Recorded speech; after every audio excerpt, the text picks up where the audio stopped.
सो क्या क्या कंप्लीट हो चुका है आपका? नहीं, बाकी सब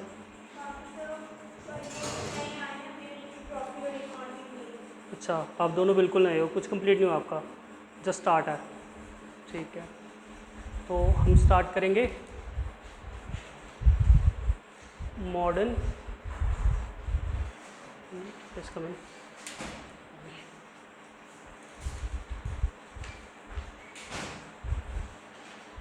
मॉडर्न इंडियन हिस्ट्री। किसी ने चेक किया सिलेबस अभी तक? किस किस ने खरीदा है सिलेबस?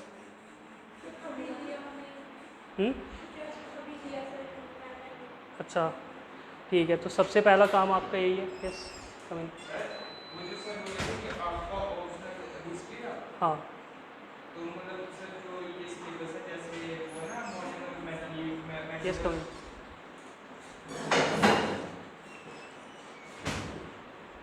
वो सर मैं बात नहीं सकता। हाँ बोलो बोलो, कोई नहीं, बात नहीं करेंगे, ऑप्शन के लिए बताना बात। कोई बात नहीं, पूछ लो। मतलब उसके लिए एक्स्ट्रा कुछ पढ़ना पड़ता है या ये नहीं करके हो जाएगा? बहुत कुछ एक्स्ट्रा पढ़ना पड़ेगा, इतने से कुछ नहीं होने वाला। और जो ले रहा है हिस्ट्री ऑप्शनल, वो मेरी सजेशन से तो कभी ना ले, ठीक है? बिकॉज मेरा एक्सपीरियंस बहुत ख़राब रहा है। मेरा अगर किसी चीज़ से सिलेक्शन रुका है तो वो हिस्ट्री ऑप्शनल की वजह से है, ठीक है? इस बार तो मैं खुद चेंज कर रहा हूँ। सर क्या अभी कौन सी बैच अभी रहेगी? तो yes, I am moving towards anthropology now, because I think the effort I have put in history तो कहीं ना कहीं वो वर्थ इट है नहीं।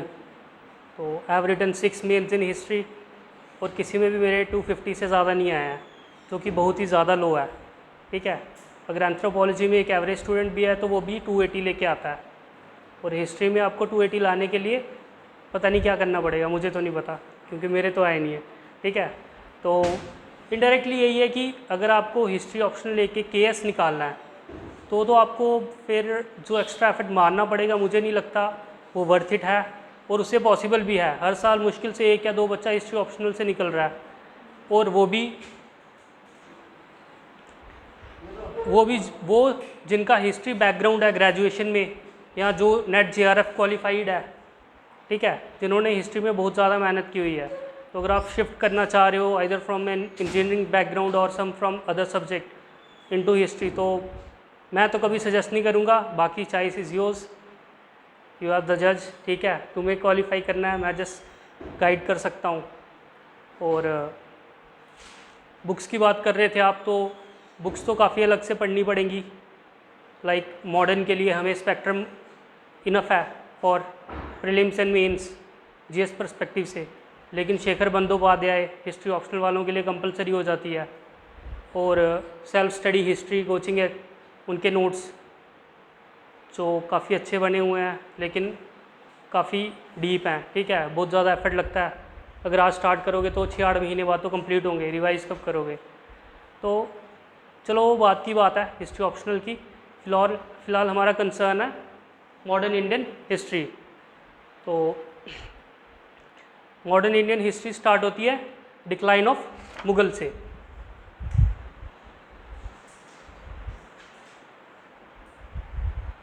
आप मेंस के पर्सपेक्टिव से करा दिया आपने? मेरा मेंस का पर्सपेक्टिव रहेगा। प्रीलिम्स में मैं बहुत ज़्यादा फोकस नहीं करता हूँ। उसके 2-3 रीज़न है। एक तो प्रीलिम्स के लिए आपको बहुत ज़्यादा लिटरेचर मिल जाता है ऑलरेडी। अगर आप स्पेक्ट्रम पढ़ लोगे तो आपको बहुत कुछ एक्स्ट्रा करने की ज़रूरत नहीं है प्रीलिम्स में मॉडर्न इंडिया के रिलेटेड, ठीक है? लेकिन मेंस के लिए कहीं पे आपको स्पेसिफाइड मटेरियल नहीं मिलता। वही स्पेक्ट्रम है, वहीं से निकलेगा, लेकिन वो चीज़ें आपको नहीं पता कैसे निकालनी है। और जब तक आप वो एफर्ट मारना सीखोगे तब तक 2 अटैम्प्ट निकल चुके होंगे। तो वो काम मेरा है कि आपके 2 अटैम्प्ट छोड़ के आपको इसी अटैम्प्ट में वैसी चीज़ें बता दूं कि आपका मेंस थोड़ा आसान हो जाए। सिंपल तो नहीं होता, लेकिन थोड़ा आसान हो जाता है। सबसे टफ है केएस में मेंस निकालना, जो अभी तक मैंने नोटिस किया है। यूपीएससी का मेंस निकालना इतना टफ नहीं है, केएस का मेंस निकालना बहुत ज़्यादा टफ है। टिप्स तो अभी तो आपका स्टार्ट ही, अभी क्या टिप्स लोगे? फ़िलहाल तो बहुत लंबी जर्नी है, अभी जस्ट स्टार्ट हुई है। अगर अभी आप जस्ट शुरू कर रहे हो तो 1 साल तक तो आपको बस वो बुक्स ख़त्म करने में ही लगने वाले हैं, या 6-8 महीने आपको बस पढ़ाई पढ़ाई पढ़ाई और कुछ दिखेगा नहीं। उसके बाद आप थोड़ा स्ट्रैटेजी की तरफ जाओगे कि अब कैसे मेंस क्वालिफाई करना है। हाँ, लेकिन थोड़ा स्टार्ट से ही गाइडेड रहना, ऐसा नहीं कि बिल्कुल वो हैप हैज़र्ड पढ़ते रहना, ये बुक खोल ली वो बुक खोल ली। उसमें आपको गाइड करूँगा, बीच बीच में गाइड करता रहूँगा, ऐसा नहीं है। लेकिन कुछ अगर शॉर्ट टिप्स अगर मैं आपको बताऊँ मेंस के लिए, तो एक तो आपकी नॉलेज काफ़ी अच्छी होनी चाहिए, और दूसरा मेंस के पेपर ये मेनली सिलेबस के अकॉर्डिंग भी नहीं पूछ रहे। जैसे इस बार का मैं बताऊँ आपको, तो आर्ट एंड कल्चर के 13 क्वेश्चंस थे GS1 में, और 13 क्वेश्चन GS1 में बस आर्ट एंड कल्चर और एंशिएंट मेडिवल के थे, और ज्योग्राफी, सोसाइटी, पोस्ट इंडिपेंडेंस का शेयर बहुत ज़्यादा कम था। अगर हम स्टैंडर्ड देखें तो आर्ट एंड कल्चर और हिस्ट्री के टोटल मिला के 5 से 6 क्वेश्चन होते हैं, ज्योग्राफी के 8 से 9 क्वेश्चन होते हैं, और सोसाइटी के 7 से 8 क्वेश्चन होते हैं, और ये मिला के सब कुछ 20 आसपास बनता है। मतलब ये ऑड फिगर्स बता रहा हूँ मैं, ऐसा कोई स्पेसिफिक पैटर्न नहीं है। यूपीएससी ये पैटर्न फॉलो करता है, ज्योग्राफी के 8 से 9 क्वेश्चन होंगे, सोसाइटी के 7 से 8 क्वेश्चन होंगे, और आर्ट एंड कल्चर और हिस्ट्री के मुश्किल से 5 क्वेश्चन होंगे। लेकिन इन्होंने 13 क्वेश्चन दे दिए टोटल आर्ट एंड कल्चर और मेडिवल हिस्ट्री के, और एंशिएंट के भी कुछ क्वेश्चन थे।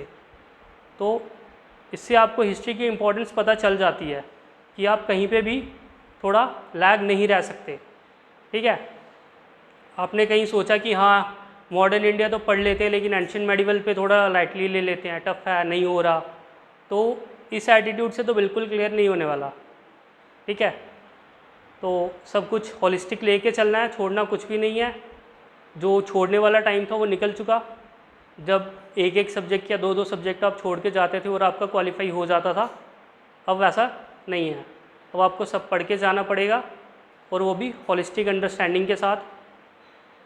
एक मेरा बहुत ही पॉपुलर डायलॉग है, मैं हमेशा बोलता हूँ कि अगर हलवा होता तो मेरा तो निकल गया होता कम से कम। ठीक है ना, हलवा तो नहीं है, ये तो मान के चलो। ठीक है, जिसको लग रहा है कि हाँ मजाक मजाक में पढ़ना स्टार्ट करेंगे और हो जाएगा, तो ऐसा नहीं है। इस बार मेरा 4 नंबर से रह गया है। ठीक है, तो बहुत मुश्किल है वहाँ से यहाँ तक आना, लेकिन ऑप्शन नहीं है, क्या करें, करना पड़ेगा, एक अटैम्प्ट और देना पड़ेगा। ठीक है, उसके लिए खुद को प्रिपेयर करना पड़ेगा, और उतना ही एफर्ट और उससे ज़्यादा मारना पड़ेगा, तभी जाके वो 4 का गैप, 4 तो कट ऑफ से है ना, कट ऑफ तो फिर आपका रैंक 220 आएगा अगर आप कट ऑफ के आसपास होते, है ना। और इस बार तो वैकेंसी है 75, तो एफर्ट कितना लगेगा, तो 4 मार्क्स का नहीं, आपको कम से कम 100 मार्क्स ऐड करने हैं अपनी प्रिपरेशन में। 100 मार्क्स ऐड करने के लिए आप खुद समझ सकते हो कितना एफर्ट लगेगा। ये तो मेरी बात है जो ऑलरेडी काफ़ी कर चुका है, और आप लोग सोचो जिनको हम जैसों से कम्पीट करना है। ठीक है, इसका मतलब ये नहीं है कि आप कहीं हो ही नहीं फिगर में। हर साल ऑलमोस्ट 10 से 20% बच्चे वो हैं जो फर्स्ट अटैम्प्ट में क्वालिफाई करते हैं। ये पीएससी का ट्रैक रिकॉर्ड है, 10 से 25% बच्चे फर्स्ट या सेकंड अटैम्प्ट के होते हैं हर बार।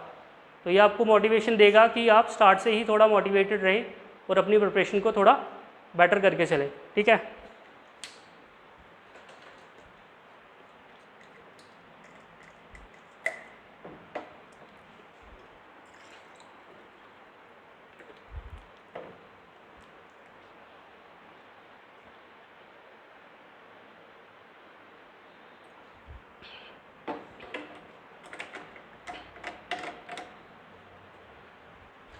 सो सिलेबस थोड़ा डिस्कस कर लेते हैं कि हमारे सिलेबस में क्या क्या है।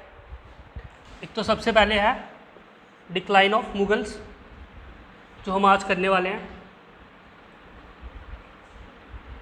इसके बाद किसी को नॉलेज कोई, यस, एडवेंट ऑफ यूरोपियंस। ठीक है,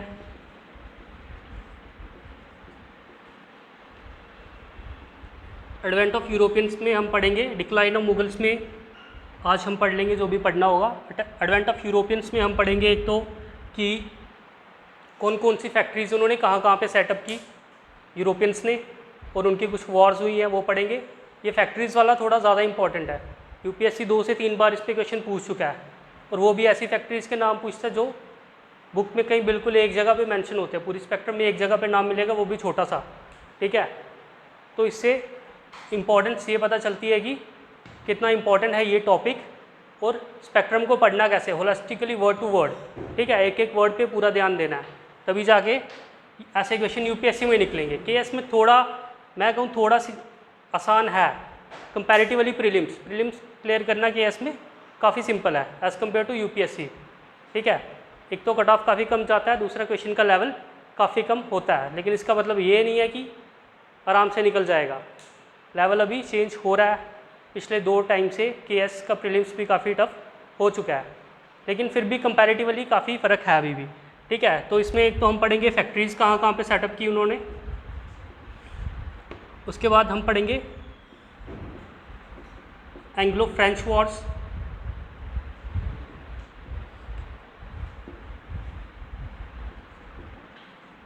एंग्लो मराठा वॉर्स, कौन कौन से यूरोपियंस आए थे यहाँ पे? Yes, Portuguese, Dutch, English, yes, और फ्रेंच, ठीक। डैनिश का रोल बहुत ज़्यादा नहीं था, डैनिश ने कुछ ऑक्यूपाई नहीं किया था, मेनली मिशनरीज थे जो मेनली क्रिश्चियनिटी को प्रमोट करना चाह रहे थे, ठीक है। Anglo Maratha Wars, Anglo French Wars, Anglo Napoleon, नहीं नेपोलियन हमारे सिलेबस में नहीं है, इनफैक्ट वो किसी के सिलेबस में नहीं है, ठीक है। एंग्लो नेपोलियन वर्ल्ड हिस्ट्री में हो सकता है, लेकिन वहाँ पे भी कोई उसकी खास सिग्निफिकेंस नहीं है, ठीक है। तो एंग्लो मैसूर वॉर्स,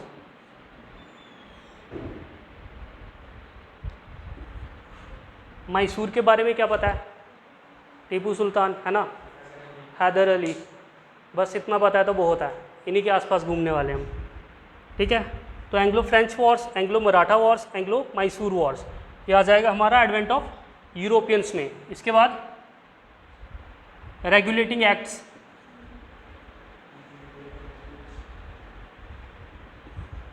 इसमें काफ़ी एक्ट्स आ जाते हैं 1773 से लेके, और फिर हम ये सारे ही पढ़ेंगे 1947 तक, इंडिपेंडेंस ऑफ इंडिया एक्ट तक, ऑलमोस्ट कुछ 10 से 15 एक्ट्स होंगे ये, और काफ़ी इंपॉर्टेंट है, मेनली 1813 के बाद वाले, ठीक है। हर साल यूपीएससी प्रीलिम्स में एक क्वेश्चन आता ही आता है, तो अगर आपने ये रट लिए तो 2 नंबर पक्के, ठीक है। रेगुलेटिंग एक्ट्स के बाद हम पढ़ेंगे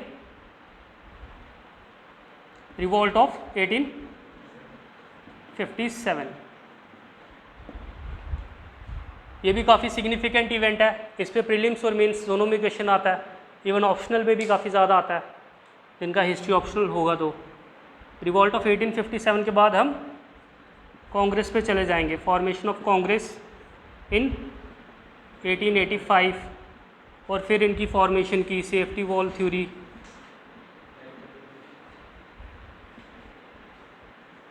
और lightning conductor theory,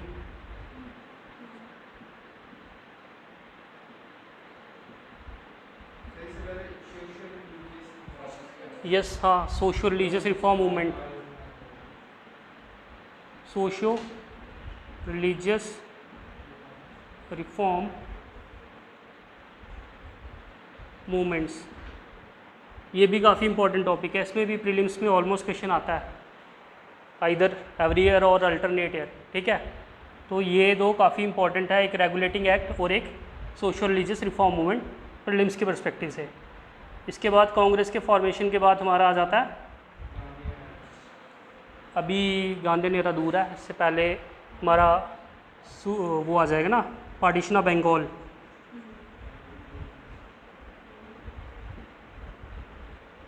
partition of Bengal and swadeshi and boycott,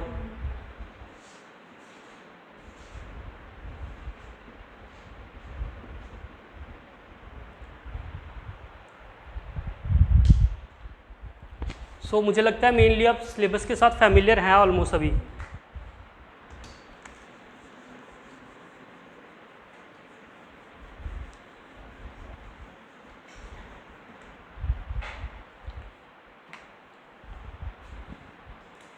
partition of Bengal के बाद सूरत स्प्लिट, क्या है सूरत स्प्लिट, पता है किसी को?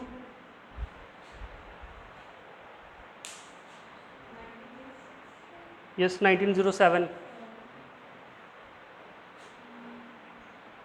इसी टेन्योर में फॉर्मेशन ऑफ मुस्लिम लीग भी है 1906 दिसंबर।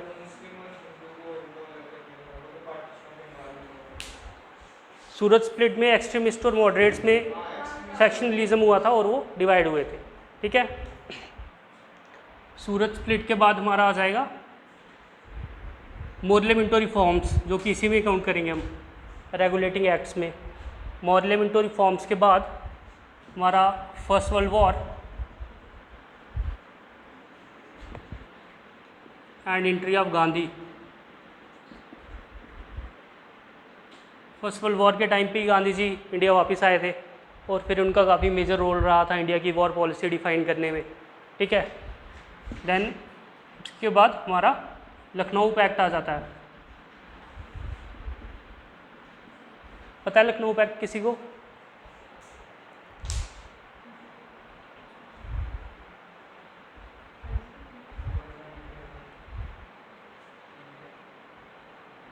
क्या लखनऊ पैक्ट में एक तो कांग्रेस और मुस्लिम लीग ने कॉमन डिमांड्स रखी थी ब्रिटिशर्स के सामने, और दूसरा एक्सट्रीमिस्ट की भी एंट्री हुई थी मॉडरेट्स के साथ, ठीक है। मॉडरेट और एक्सट्रीमिस्ट दोबारा एक हो गए थे लखनऊ पैक्ट में, तो ये काफ़ी इंपॉर्टेंट है। सॉरी, लखनऊ पैक्ट में तो बस मुस्लिम्स और उन्होंने कांग्रेस ने, मुस्लिम लीग ने और कांग्रेस ने सिमिलर डिमांड रखी थी, और लखनऊ सेशन में एक्सट्रीमिस्ट और मॉडरेट्स एक हो गए थे। तो दोनों ऑलमोस्ट सेम ही है और सिमिलर ही हैं, साइनोनिमसली यूज़ किए जाते हैं। इसके बाद हमारा आ जाता है गांधी की 3 मूवमेंट्स। कौन कौन सी?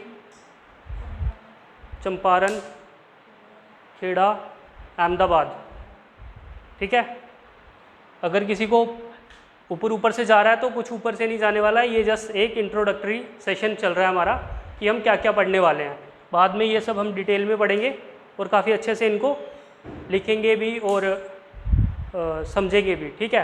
तो लिखना क्यों ज़रूरी है? मेनली जो पुराने स्टूडेंट हैं, जैसे ये मैम हमारी, इनको पता है मैं लिखने में बहुत ज़्यादा फोकस करता हूँ, क्योंकि एक तो नोट्स अच्छे बन जाते हैं और नोट्स की बहुत ज़्यादा रेलेवेंस है, स्पेशली फॉर मेंस, ठीक है। मेंस आपके सर पे आप बुक खोलोगे, 600 पेज की बुक होगी, उसमें पता नहीं क्या निकालना है बाहर और क्या नोट्स में डालना है। तो नोट्स सब बने ऑलरेडी, अगर पहले से बने होंगे तो मेंस निकलना बहुत आसान हो जाता है। इवन निकलता ही तभी है कि नोट्स बने होंगे, जो बुक्स के पीछे पड़े रहते हैं वहाँ से इम्पॉसिबल सा ही हो जाता है, ठीक है।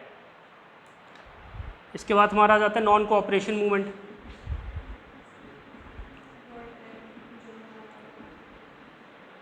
यस, इससे पहले रिवॉल्ट एक्ट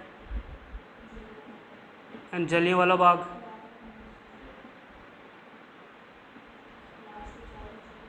यस, तो वो 22 में है, नॉन कोऑपरेशन एंड उसकी वजह से हुआ था, ठीक है। तो ऑलमोस्ट ये गांधी नीरा शुरू हो चुका है यहाँ से, लखनऊ पैक्ट के बाद हम गांधी नीरा काउंट कर लेते हैं। तो अभी हमें 1920s में, इसके बाद अभी तक हमारा क्या चल रहा था यहाँ पे, हम कैसे काउंट कर रहे थे? ये 1600 के आसपास के इवेंट्स होंगे, ठीक है। ये 1750s के आसपास के इवेंट्स होंगे। तो कितना कितना टाइम है बीच में, लेकिन यहाँ पे कितना कितना टाइम है? मेनली 1 साल का, 6 महीने का, 2 साल का। तो यहाँ पे इवेंट्स बहुत ज़्यादा कंजस्टेड हो गए हैं। तो हमारा मेन फोकस इस एरिया में बहुत ज़्यादा रहने वाला है, क्योंकि मेनली क्वेश्चंस भी यहाँ से ही आते हैं। तो इससे पहले हम मेनली 1857 के बाद हमने सीधा 1885 पहुँच गए हैं। तो बीच में काफ़ी कम ऐसे इवेंट हुए हैं जो सिग्निफिकेंट है, जो हम अलग तरीके से पढ़ेंगे। जैसे हम गवर्नर जनरल्स पढ़ेंगे तो उनके टेन्योर में क्या क्या काम हुआ, तो हम उनको वैसे कवर करने वाले हैं। तो Jallianwala Bagh, non cooperation movement, इसके बाद थोड़ा ज़ोर से, CGM, वो बहुत दूर है, वो 1930s में है। उससे पहले अभी Bhagat Singh and militant nationalism,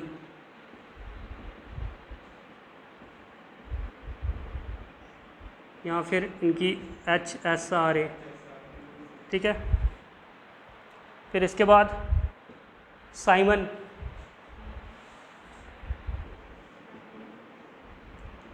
commission, इसके बाद नेहरू रिपोर्ट, आपका तो ऑलमोस्ट कवर हुआ ही है, फिर आपको सब पता ही है, नहीं हुआ कवर?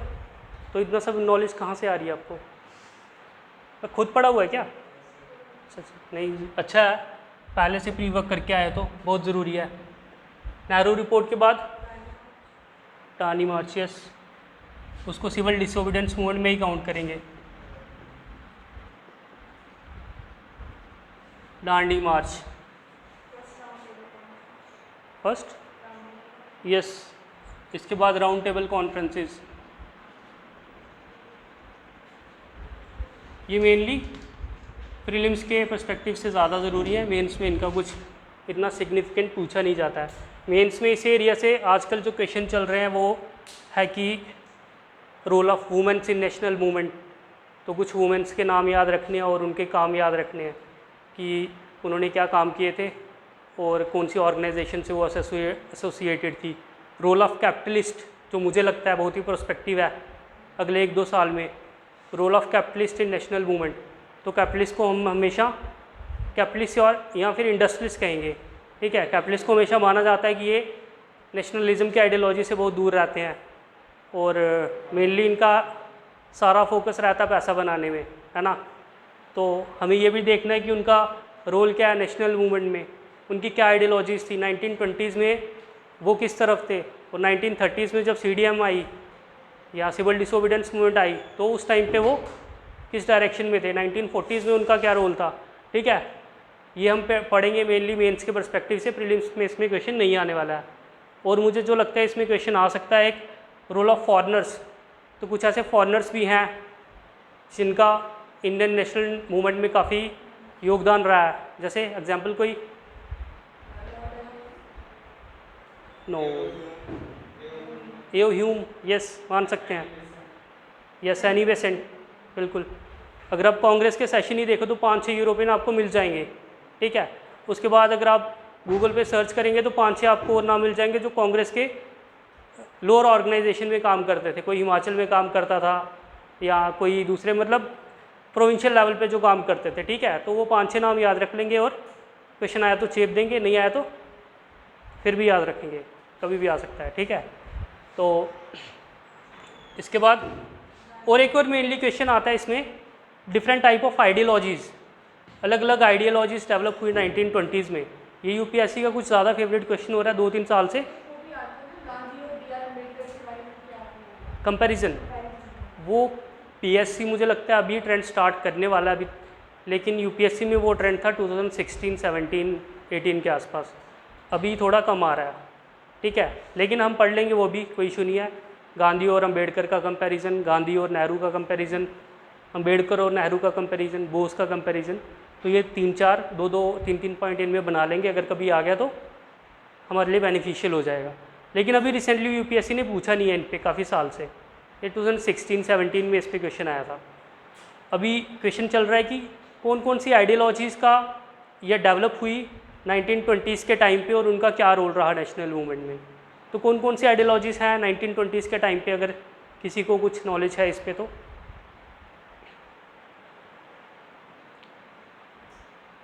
सबसे पहली तो गांधीयन आइडियोलॉजी, ठीक है, जिस पूरे ईरा को हम गांधीयन ईरा कहते हैं 1520 के बाद। और हिंदुत्व आइडियोलॉजी,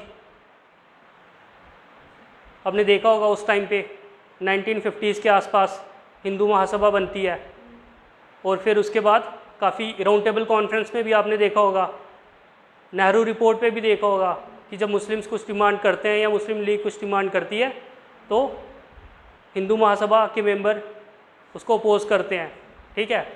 तो ये मेनली अनटच सेक्शन है जो काफ़ी कम पढ़ा जाता है, लेकिन यूपीएससी पूछ रहा है, ठीक है। पढ़ा भी कम जाता है, पढ़ाया भी कम जाता है, क्योंकि टीचर्स क्या करते हैं, अब जो ऑलमोस्ट इस फेज से निकल चुके हैं, जो खाली टीचिंग में है, उनमें वैल्यू एडिशन करने की कोई अर्ज नहीं रहती, वो बस वही पढ़ाएंगे जो उन्होंने पढ़ा हुआ था अपने टाइम पे।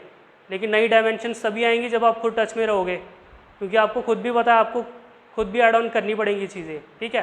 हिंदुत्व आइडियोलॉजी है, गांधीयन आइडियोलॉजी है, और yes militant nationalism.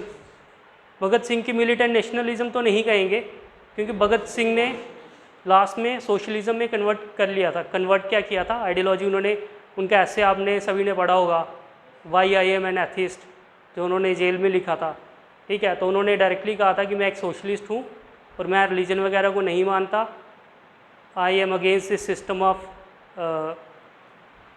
Serving, not serving people but capturing people by the people, और मतलब लोगों को हर्ट करना, एक जैसे कैपिटलिस्ट की आइडियोलॉजी है मेनली, कि कैपिटलिस्ट क्या करेंगे, लेबर क्लास का जो है सारा प्रॉफिट लेके चले जाएंगे और अपने पॉकेट्स भरेंगे।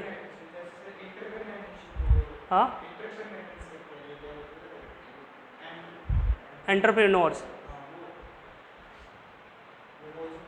एंटरप्रेन्योर्स नहीं बोलेंगे हम उनको, कैपिटलिस्ट बोलेंगे।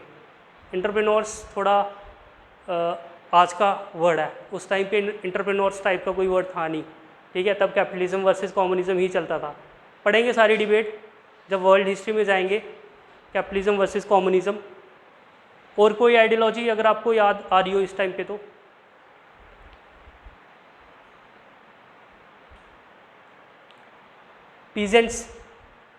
पीजेंट्स भी काफ़ी एक्टिव थे इस टाइम पे। पीजेंट मूवमेंट्स काफ़ी कम्युनिज्म के साथ उनके रिलेटेड थी। सोशलिज्म थोड़ा अलग है, कम्युनिज्म थोड़ा एक्सट्रीम फॉर्म है, ठीक है। पीजेंट मूवमेंट्स होगी और लेबर यूनियंस बनना, ठीक है। 1928 में देखा होगा आपने, बॉम्बे मिल एसोसिएशन, ठीक है। तो लेबर यूनियंस बन जाती थी और स्ट्राइक्स होती थी काफ़ी बड़ी बड़ी उस टाइम पे। तो वो कम्युनिस्ट आइडियोलॉजी है। तो मेनली ये 5-6 आइडियोलॉजीज थी जिनका काफ़ी ज़्यादा रोल रहा इंटरनेशनल मूवमेंट में, और ये मेंस में काफ़ी पर्सपेक्टिव क्वेश्चन है आने वाले टाइम में। यूपीएससी ने 2020 में भी पूछा है और 21 में भी पूछा है, और अभी देखते हैं, यूपीएससी मेंस आने ही वाले हैं, तो देखते हैं क्या नया पूछते हैं, हम भी उसी तरीके से ऐड ऑन कर लेंगे। तो कहाँ पे थे हम? सिविल डिसोबीडियंस मूवमेंट, है ना, राउंड टेबल कॉन्फ्रेंसेस। इसके बाद yes, Gandhi Irwin pact, yes, Gandhi Irwin pact, या फिर जिसको पूना पैक्ट भी कहेंगे, है ना। बीच में एक चीज़ हम भूल गए, स्वराजिस्ट एंड नॉन स्वराजिस्ट। पढ़ा उसके बारे में? नहीं पढ़ा?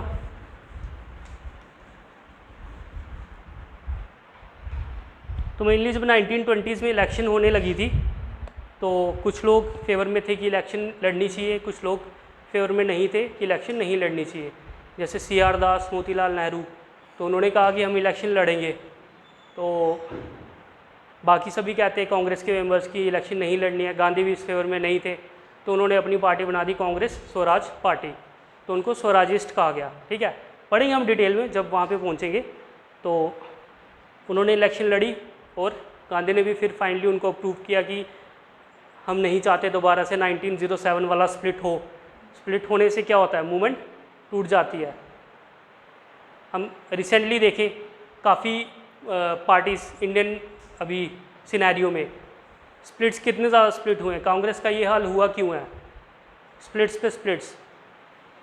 कितनी ऐसी पार्टीज़ हैं जो कांग्रेस से निकली हैं। हर एक स्टेट का लीडर कांग्रेस का अपनी पार्टी बना के चल पड़ता था, तो कांग्रेस अभी यहाँ पे पहुँच चुकी है। पता है किसी को कौन कौन सी पार्टीज़ हैं जो कांग्रेस से निकली हुई हैं? तृणमूल कांग्रेस, सामने सामने नाम लगा हुआ है। नेशनलिस्ट कांग्रेस पार्टी, ठीक है, NCP। और आंध्र प्रदेश में जगन मोहन रेड्डी की पार्टी जो अभी रूलिंग है वहाँ पे, YSRCP कुछ ऐसा नाम है उनका, है ना। अभी स्प्लिट उनका यहाँ पे भी हुआ पंजाब में, जब अमरिंदर सिंह ने छोड़ दिया उनको और उन्होंने अपनी पार्टी बना दी। तो स्प्लिट से क्या होता है, पार्टी का ग्राउंड सारा शेक हो जाता है और फाइनली वो अपना बेस लूज़ कर जाते हैं। तो इसलिए गांधी जी चाहते थे कि इस टाइम पे दोबारा स्प्लिट ना हो, और उन्होंने अप्रूव कर दिया CR दास, मोतीलाल नेहरू को कि आप इलेक्शन लड़ सकते हैं, ठीक है। तो फाइनली इसके बाद हम गांधी इरविन पैक्ट के बाद इसके बाद आता है 1935 एक्ट, है ना। यस, 1929 लाहौर सेशन, ये तो बहुत ही हिस्टोरिक है, जहाँ पे इंडिपेंडेंस की कॉल दी गई थी और फिर फ्लैग भी अपना अनफर्ल किया गया था। ठीक है, तो 1935 एक्ट, इसके बाद फिर अगर हम स्ट्रांगली देखें बड़े बड़े इवेंट्स तो अगस्त ऑफर आ जाता है, इसके बाद क्रिप्स,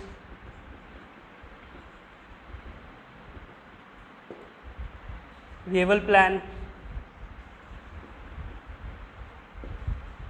और कैबिनेट मिशन प्लान।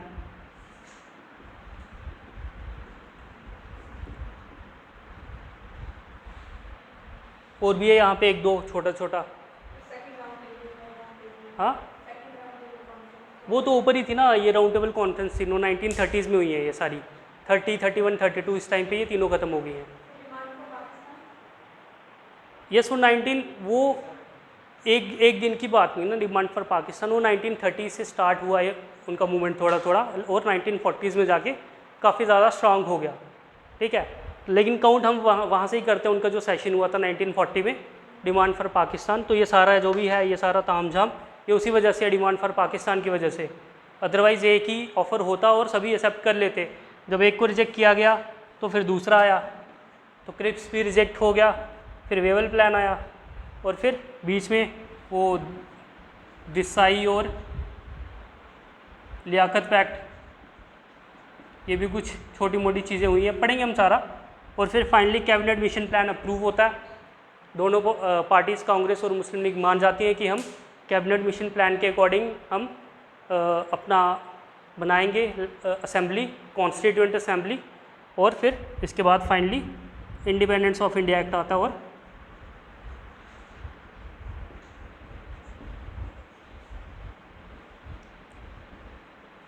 ब्रिटिशर्स का एग्जिट हो जाता है इंडिया से। ठीक है, तो ये हमारा ब्रॉडली सिलेबस है, ये हम कवर करने वाले हैं। तो आज हम स्टार्ट करेंगे डिक्लाइन ऑफ मुगल से।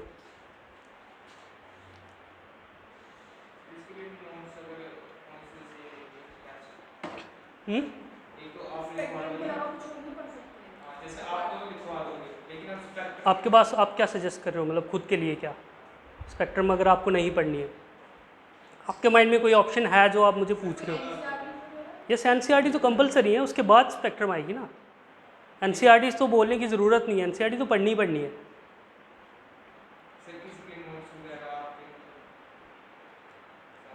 नहीं, किसी के नोट्स नहीं, स्पेक्ट्रम इज़ होलिस्टिक।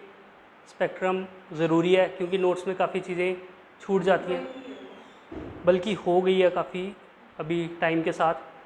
तो एक काम कर सकते हैं, मेरे पास तो पुराना एडिशन है, मुझे पता नहीं कि नए एडिशन में क्या है, तो आप मुझे अपनी बुक दे देना, मैं देख लूँगा क्या फालतू की एडिशन्स हुई हैं, तो वो फिर आपको बोल दूँगा नहीं पढ़े। लेकिन मुझे नहीं लगता इस अप्रोच से काफ़ी दूर तक जाया जा सकता है, जब तक पढ़ोगे नहीं तब तक। ठीक है, पढ़ना तो है ही, रिफ़ाइन भी करना ज़रूरी है, लेकिन चलो ठीक है, मैं बता दूंगा आपको कि क्या उसमें कटिंग हो सकती है। ठीक है, कुछ चीज़ें, बाकी तो मैं मेनली आपको लिखवाने ही वाला हूँ। हाँ,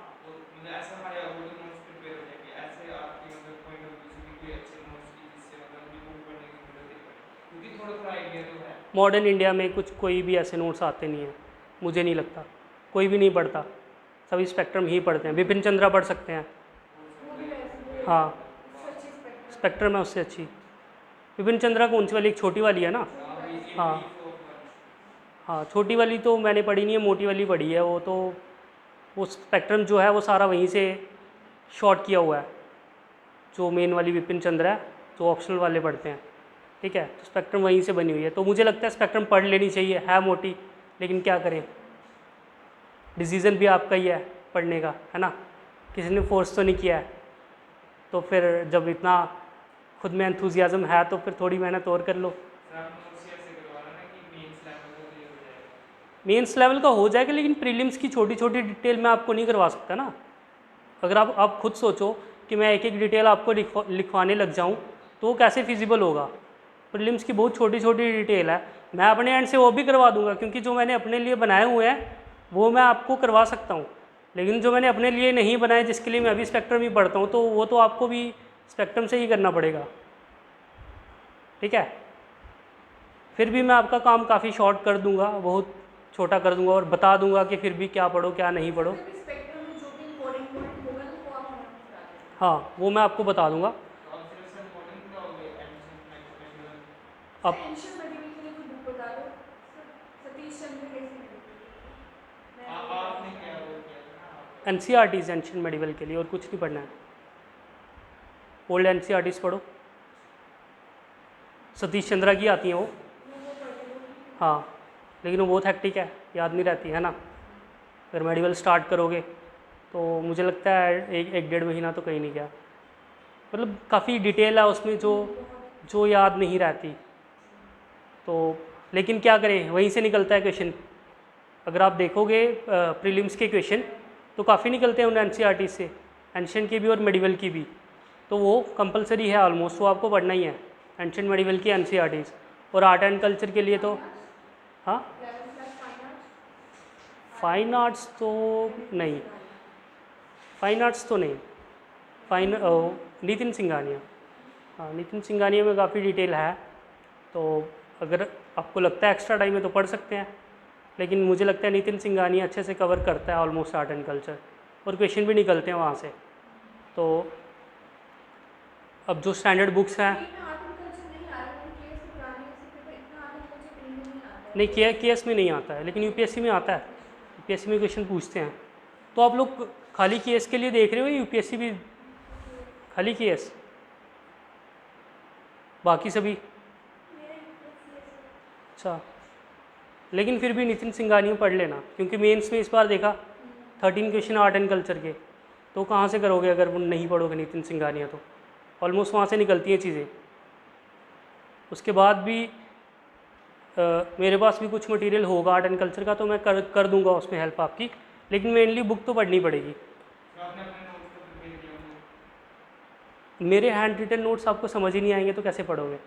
मैंने वो अपने अकॉर्डिंग किए हैं। मैं एक वर्ड यहाँ पे लिखूँगा, एक कहीं लास्ट में लिखूँगा, मुझे पता है कि इसके बाद मुझे वो चीज़ पढ़नी है, ठीक है। वो ईयर्स ऑन ईयर्स वो ऐड हुई हैं चीज़ें।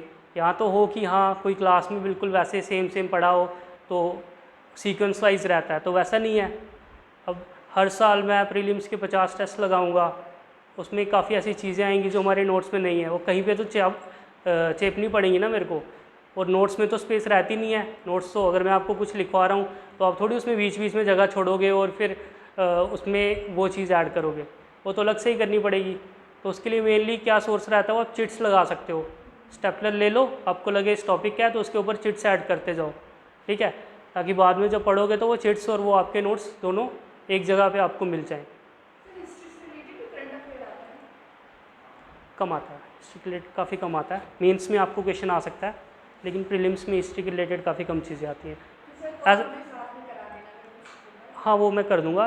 ये बस एक मिथ है बच्चों को डराने के लिए कि हिस्ट्री का करंट अफेयर का काफ़ी पोर्शन आता है। मैंने अभी तक ऐसा कोई क्वेश्चन नहीं देखा जो करंट अफेयर से रिलेटेड हो, और करंट अफेयर से रिलेटेड होता भी है।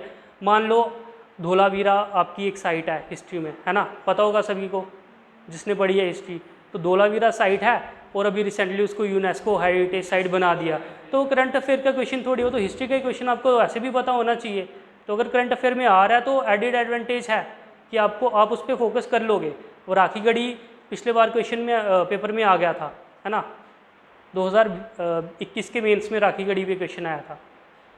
तो वो भी उन्होंने पूछा ऐसे था कि अभी रिसेंटली कोई साइट ऐड हुई है उसकी डिस्क्रिप्शन दो।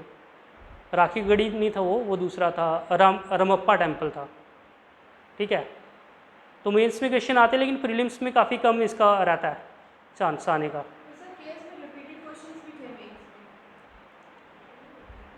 रिपीटेड क्वेश्चन से 2018 में, 2018 वाला मेंस था। नहीं 2018 में जो मेंस हुआ था वो ऑलमोस्ट यूपीएससी के प्रीवियस ईयर क्वेश्चंस थे, ऑलमोस्ट, इवन मैं कहूँगा 90%। हाँ 18 वाला प्री काफ़ी इजी था, लेकिन उसका कट ऑफ था 92, और उसके बाद अभी कट ऑफ क्या जा रहा है पता है किसी को? 40s में, 50s में। बहुत ज़्यादा होगा तो 45 होगा जनरल का, बहुत ज़्यादा होगा तो 45 होगा, ठीक है। तो प्रीलिम्स में इसलिए मैं कहता हूँ कि इतनी मेहनत की ज़रूरत नहीं है, लेकिन लाइटली नहीं ले सकते। अभी लास्ट टाइम 45 गया था, वैकेंसी कम हो गई है, 70 चला जाएगा तो फिर क्या करोगे? फिर बोलोगे नहीं सर ने कहा था 45 ही जाता है, यहाँ तो 70 चला गया, है ना। तो खुद को प्रिपेयर करना पड़ेगा कि कम से कम 90 तो आपको टारगेट लेके चलना है। 90 अगर आपके आ रहे हैं तो आपका हो जाएगा, ये मैं कह सकता हूँ, ठीक है। तो 90 आपका टारगेट होना चाहिए, चाहे आपका यूपीएससी हो या यूपीएससी में तो चलो ज़्यादा टारगेट भी कर सकते हैं, 100 कर लें तो बहुत अच्छी बात है, लेकिन 100 आते नहीं है। तो 90 भी अगर आप लेके चले यूपीएससी के लिए भी और केएस के लिए भी, तो भी आप कहीं ना कहीं सिक्योर हो जाते हैं। लेकिन बस टारगेट लेने से तो नहीं होगा ना, स्टार्ट करोगे, टेस्ट दोगे, पता चलेगा कहाँ पे स्टैंड करते हैं। 40 भी नहीं आएंगे पहली बार दोगे तो, ठीक है। और फिर ग्रेजुअली इम्प्रूव करोगे, 40 से 50 आने में टाइम लगेगा। वो 60 से 70 और 70 से 80 वाला तो इतना टफ वाला स्टेज है, इससे ऊपर जाना ही मुश्किल हो जाता है।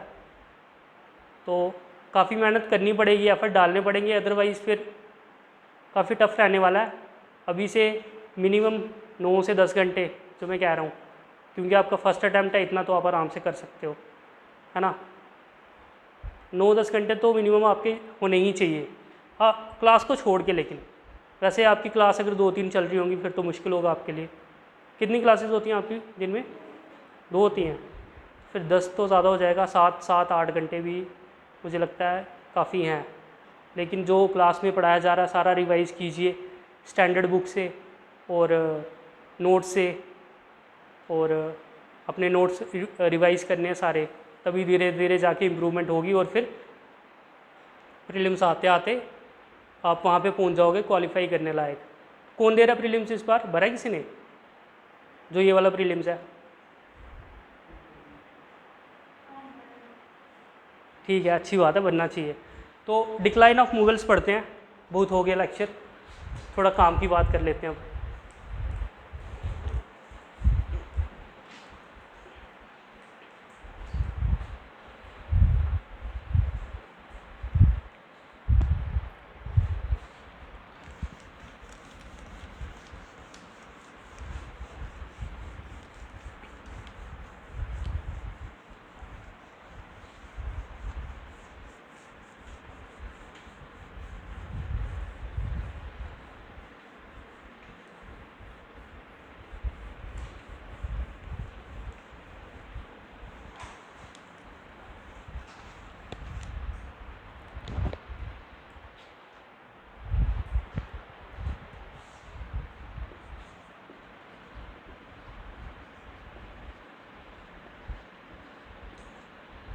क्या रीज़न है इनके डिक्लाइन ऑफ मुगल्स के?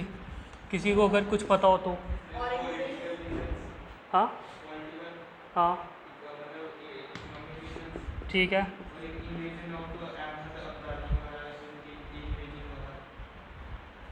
पॉलिटिकल, इकोनॉमिक, आर्मी और सोशल, इन 4 कैटेगरीज में हम इनके रीजंस को डिवाइड करेंगे। तो सबसे पहले पॉलिटिकल रीजंस क्या आएगा?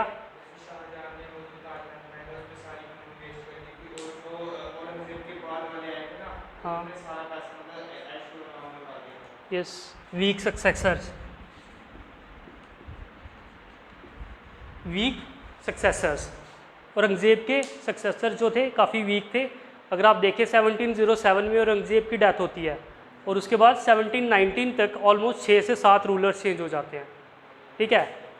मोहम्मद शाह, जहांदर शाह, फ़र्रुखसियार, बहादुर शाह, अहमद शाह, जो भी है, रफ़ीउद्दरजात, रफ़ीउद्दौला, तो ये सभी मतलब 2-2, 3-3 साल का टेन्योर लेके निकल रहे हैं। और रीज़न क्या है? इससे पहले अगर हम देखें अकबर 1555 से 1604, है ना, ऑलमोस्ट 50 ईयर्स का रूल। उसके बाद शाहजहाँ, शाहजहाँ नहीं, जहांगीर, ऑलमोस्ट 25 ईयर्स का रूल। उसके बाद शाहजहाँ, उनका भी ऑलमोस्ट 25-30 ईयर्स का रूल। औरंगज़ेब ऑलमोस्ट 50 ईयर्स का रूल। और ये 2-2 साल, इतना चेंज कैसे आ गया? ऐसा क्या हुआ कि यहाँ पे इनके सक्सेसर्स बिल्कुल ही वीक निकले? ऐसा तो नहीं है कि पहले ये कुछ अलग खाते थे अभी कुछ और खाने लगे, है ना। क्या रीज़न है कि सक्सेसर्स इतने वीक हो गए इनके? मेन रीज़न इसका कोर्ट फैक्शनलिज्म।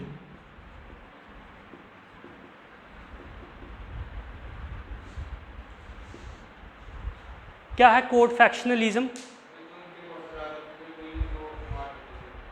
हाँ, code factionalism mainly Mughal code में 3 टाइप के नोबल्स थे। नोबल्स पता है ना? 3 टाइप के नोबल्स थे, एक थे ईरानी, दूसरे थे तुरानी और तीसरे हिंदुस्तानी। तो तीनों क्या कर रहे थे, अपना अपना इन्फ्लुएंस बढ़ाना चाह रहे थे। ईरानी चाहते थे कि जितने भी पोस्ट हैं, हायर ऑफिसेज हैं, जितने भी डिपार्टमेंट्स हैं हमको मिले। Similar is the case with Turanis and with the Hindustanis. तो तीनों अपने लिए एक्स्ट्रा स्पेस कार्व करना चाह रहे थे कि जो लार्जर चंक है मुग़ल रूल का इनको मिल जाए, क्योंकि औरंगज़ेब की डेथ तो हो चुकी है, अभी जो सक्सेसर्स हैं उनके पास इतनी ज़्यादा नॉलेज है नहीं। अगर 50 साल के रूल के बाद कोई नया सक्सेसर आएगा तो उसके पास कितनी नॉलेज होगी? 50 साल तक तो औरंगज़ेब जैसा रूलर जो किसी को मतलब सब कुछ सिंगल हैंडेडली करना चाह रहा था, है ना, जब वो डेवलूट नहीं करेगा पावर, तो ऑब्वियसली जो सक्सेसर्स होंगे उनके पास इतना अच्छा नॉलेज होगा नहीं एडमिनिस्ट्रेशन का। तो उसकी वजह से ये जो नोबल्स थे ये अपने लिए अलग अलग स्पेस कार्व करने लगे और इन्होंने क्या किया, सक्सेसर्स को या तो पपेट बनाया और पहली बार ऐसा हुआ है कि असैसिनेट भी कर दिया है। फर्रुख सियार को सैयद ब्रदर्स ने असैसिनेट किया, पढ़ा होगा आपने। सैयद ब्रदर कौन से ग्रुप के थे? ये हिंदुस्तानी ग्रुप के थे। तो कौन है ये ईरानी, तुरानी और हिंदुस्तानी? ईरानी मेनली हैं जो ईरान से आए थे, पर्शिया। तुरानी जो टर्क्स थे, जो मुग़ल लीनिएज के थे, सेंट्रल एशिया वाला रीजन हो गया, ठीक है। कौन सा रीजन है सेंट्रल एशिया वाला, पता है किसी को? हाँ, थोड़ा नहीं, वो मिडल ईस्ट है, ठीक है। अफ़गानिस्तान के ऊपर वाला Turkmenistan, Tajikistan, Uzbekistan, Kazakhstan, Kyrgyzstan, ठीक है, ये सेंट्रल एशियन कंट्रीज़ हैं। तो यहाँ से जो नोबल्स मुग़ल कोर्ट में आए थे वो तुरानी थे, और हिंदुस्तानी जो इंडियन लीनिएज के थे। ऑलमोस्ट इस्लामिक रूल इंडिया में 1000 AD के आसपास आ गया था, और ये इवेंट हो रहा है कब? 1707 के बाद, है ना। तो 700 ईयर्स में काफ़ी हिंदूज़ कन्वर्ट हुए मुस्लिम में, और कुछ अच्छी पोजीशंस पे भी पहुँचे हैं जो हिंदुस्तानी नोबल्स कहलाए, है ना।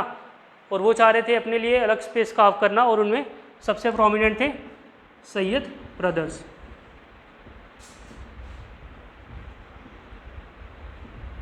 और इन्होंने फर्रुख सियार जिसने रूल किया 1713 से 1719 तक, उनको असैसिनेट कर दिया, और फिर पपेट रूलर्स आते रहे, और जिसकी वजह से मुग़ल रूल काफ़ी वीक हो गया। और फाइनली जब यूरोपियंस आए तो उनके सामने ये स्टैंड ही नहीं कर पाए।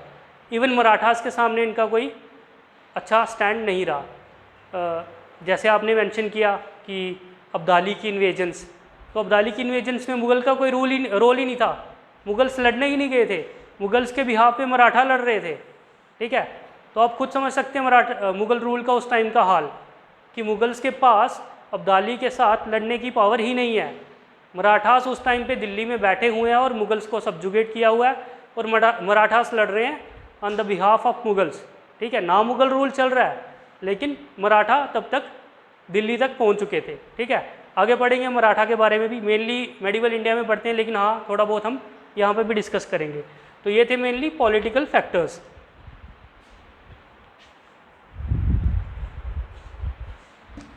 किसी को नहीं समझ आ रहा बता सकता है? ये मैं कोड फैक्शनलिज्म वर्ड यूज़ क्यों कर रहा हूँ, क्योंकि अगर आप सीधा सीधा पॉलिटिकल रीजन लिखेंगे और मेंस में ये ऐसे ऐसे वर्ड यूज़ कर देंगे तो आपके मार्क्स बाकी सबसे ऊपर चले जाएंगे, ठीक है। बाकी भी लिखेंगे कि हाँ अलग अलग फैक्शंस थे या ऐसा कुछ, लेकिन वो वर्ड उनके लिए बहुत मेंशन करता है, उनको समझ आ जाता है, उनको पूरा सेंटेंस पढ़ने की ज़रूरत ही नहीं पड़ती। 60 साल का बंदा कोई जिसको दिन में 20-25 कॉपीज चेक करनी है, उसको क्या मतलब है आपने क्या लिखा हुआ है? उसको बस एक क्राइटेरिया चाहिए जिससे वो आपको असेस कर पाए। तो आपका मेन काम है उसको बताना कि मैंने क्या लिखा है। तो ऐसे ऐसे वर्ड डालिए और उनको हाईलाइट कीजिए, या तो बॉक्स बना दीजिए या तो नीचे उनके लाइन मार दीजिए, ठीक है, ताकि सामने वाले को सामने दिखे। जब वो पेज खोले तो उसको दिखे कि हाँ ये वर्ड इसने यूज़ किया है जो इस क्वेश्चन में फिट बैठता है, तो आपको नंबर आराम से मिल जाए। पढ़ने तो नहीं वाला वो, ठीक है, बहुत कम ऐसे होंगे जो आपका पूरा आंसर पढ़ेंगे। किसी को ज़रूरत नहीं है आपको अच्छे से असेस करने की, वो आपका काम है आप उनको कितने अच्छे से असेस करवाते हो, ठीक है। अगर आप अपनी कॉपी अट्रैक्टिव बनाओगे तभी वो आपकी कॉपी अच्छे से चेक करेंगे, अदरवाइज़ तो फिर वो ऐसे ही मार्क्स देंगे, ऊपर से 2 लाइन पढ़ी, नीचे से 2 पढ़ी और पेज ख़त्म, ठीक है। हाँ, वो उतने में 150 ही आएंगे, आपके पास स्पेस ही उतनी होती है, ठीक है, वो आप टेंशन मत लो, वर्ड्स को छोड़ के स्पेस पे ध्यान दो, ठीक है। जब आप मेंस लिखोगे तो मेनली क्या रहता है, आपको एक नोटबुक टाइप की मिलेगी जिसमें कुछ 60 से 70 पेज होंगे। तो अगर आपको 10 नंबर का कोई क्वेश्चन आ रहा है, ठीक है, तो आपको एक ये पेज मिलेगा और एक ये पेज मिलेगा, ठीक है। तो आपको 10 नंबर का क्वेश्चन इसी में ख़त्म करना है, और 15 का आ रहा है तो एक ये और एक साइड, ठीक है। तो बस इतनी ही स्पेस है आपके पास, और ऑब्वियस है इतनी स्पेस में उतने ही वर्ड आते हैं जितने वो डिमांड करते हैं, उससे ज़्यादा आ भी नहीं सकते। और अगर आपको अपने आंसर्स कंसाइज करना नहीं आता तो बहुत मुश्किल होने वाली है। कंसाइज करना भी आना चाहिए और एक्सपैंड करना भी आना चाहिए। मान लो कोई ऐसा टॉपिक है जिस पे आपको बस 2 पॉइंट पता है, तो 2 पॉइंट को के 10 नंबर कैसे बनाओगे, है ना। 2 पॉइंट तो आपके मुश्किल से आधे पेज में ख़त्म हो जाएंगे, तो वो आपको एक्सपैंड करना है उसी चीज़ को अलग अलग तरीके से। आपको पता है केएस में मुझे लगता है पेज भरने की भी थोड़ी स्ट्रैटर्जी है, ये पेज भरने पे भी मार्क्स थोड़े गिरा देते हैं, यूपीएससी नहीं गिराता। यूपीएससी में जब तक आप काम की चीज़ नहीं लिखोगे तब तक 0 मिलेगा, ठीक है। लेकिन केएस में ऐसा है कि थोड़ी दया कर लेते हैं, मुझे लगता है 1-2 नंबर दे देते हैं। राइटिंग का तो मुझे नहीं लगता इतना, मतलब हाँ एटलीस्ट एलिजिबल तो होनी चाहिए, दिखनी तो चाहिए, लेकिन हाँ ऐसा है कि थोड़ी बेटर होगी तो उनको अच्छा लगेगा, अब वो उन पर डिपेंड करता है। राइटिंग के बेसिस पे वैसे नंबर मिलते नहीं है, कंटेंट के बेसिस पे मिलते हैं। तो आपको पेज भरना भी मुझे लगता है इसमें केएस में ज़रूरी है। केएस वाले अगर आपका कंटेंट बहुत ज़्यादा अच्छा नहीं भी है लेकिन आपने पेजेस फिल किए हुए हैं तो शायद 1 या 2 नंबर आपको क्वेश्चन में एक्स्ट्रा मिल जाए उसकी वजह से। तो ये आप ये ट्रिक मान के चल सकते हैं, लेकिन मेन फोकस तो कंटेंट पे ही होना चाहिए, असली नंबर तो वहीं से आएंगे, है ना। तो इकोनॉमिक रीज़न क्या है?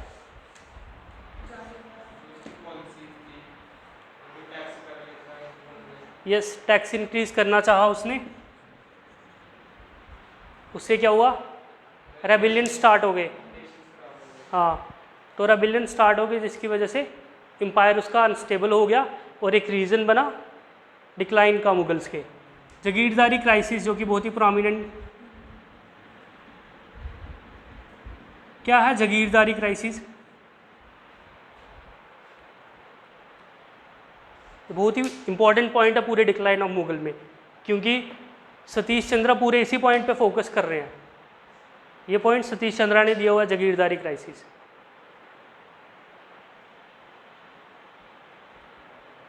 कोई बताएगा क्या जागीरदारी क्राइसिस, कौन है जागीरदार्स और क्या क्राइसिस हुआ जागीरदार्स का?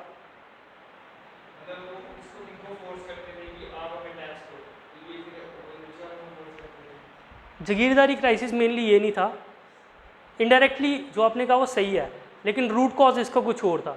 तो जागीरदार्स को समझने के लिए हमको मनसबदारी सिस्टम समझना पड़ेगा।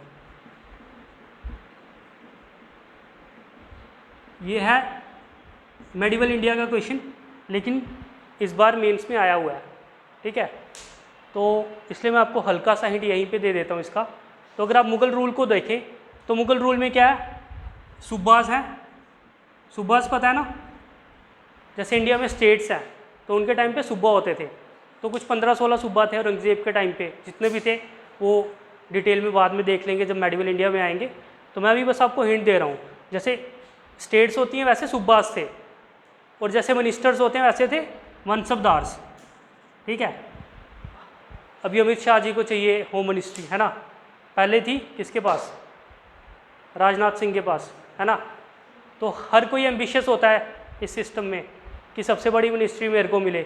यही केस था मनसबदारी में भी, हर कोई चाहता था मैं बड़ा मनसबदार बनूं, बड़ा मनसबदार बनेंगे तो बड़ी सैलरी होगी, बड़ा रेवेन्यू होगा, बड़ी इज्जत होगी। तो मनसबदारी सिस्टम में 2 टाइप के लोग थे, 2 टाइप से इनका रैंक मतलब माना जाता था, एक तो ज़ात रैंक, एक तो सवार रैंक। ज़ात आपका स्टेटस बताएगा, ठीक है, और सवार आपका बताएगा कि आपको कितने ज़्यादा हॉर्सेस और कितने ज़्यादा सोल्जर्स आपको मेंटेन करके रखने हैं। तो मुगल सिस्टम पूरा सेंट्रलाइज नहीं था। आज के टाइम की बात कर लेते हैं, कैसे कंपेयर कर सकते हैं। इंडियन आर्मी पूरी सेंट्रलाइज्ड है ना, सेंटर देखते सब, लेकिन पुलिस फोर्स वो तो डिसेंट्रलाइज्ड है ना। हर स्टेट अपनी पुलिस फोर्स बनाती है, अपने तरीके से रेगुलेट करती है। तो उस टाइम पे क्या होता था, जो मुगल सेंट्रल आर्मी वो इतनी बड़ी नहीं होती थी आर्मी उनके पास, लेकिन इतनी बड़ी नहीं थी। तो मेनली मनसबदार्स को ये रोल दिया जाता था कि आप जो सोल्जर्स हैं उनको मेंटेन करके रखेंगे, उनका नंबर उनको दे दिया जाता था, एक नंबर कि आप ये नंबर, इतने नंबर ऑफ सोल्जर आप मेंटेन करेंगे, इतने नंबर ऑफ हॉर्सेस आप मेंटेन करेंगे, तो जब वॉर होगी तो सभी अपने अपना वो लेके आएंगे स्टॉक और आके लड़ेंगे हमारे साथ। तो मनसबदारी, ये तो आ गया इनका रैंक की बात। इनकी सैलरी की बात, सैलरी कैसे मिलती थी इनको, वो है जागीरदारी। तो इनको जागीर दे दी जाती थी मनसबदार्स को, कि एक प्लॉट ऑफ लैंड दे दिया, ये आपकी जागीर है, यहाँ से जितना भी रेवेन्यू आया वो आपका। तो दो टाइप के मनसबदार होते थे, एक तो जागीरदार और एक दूसरे जिनको नगद सैलरी मिलती थी, ठीक है। और कुछ को वतन जागीर भी कहा जाता था।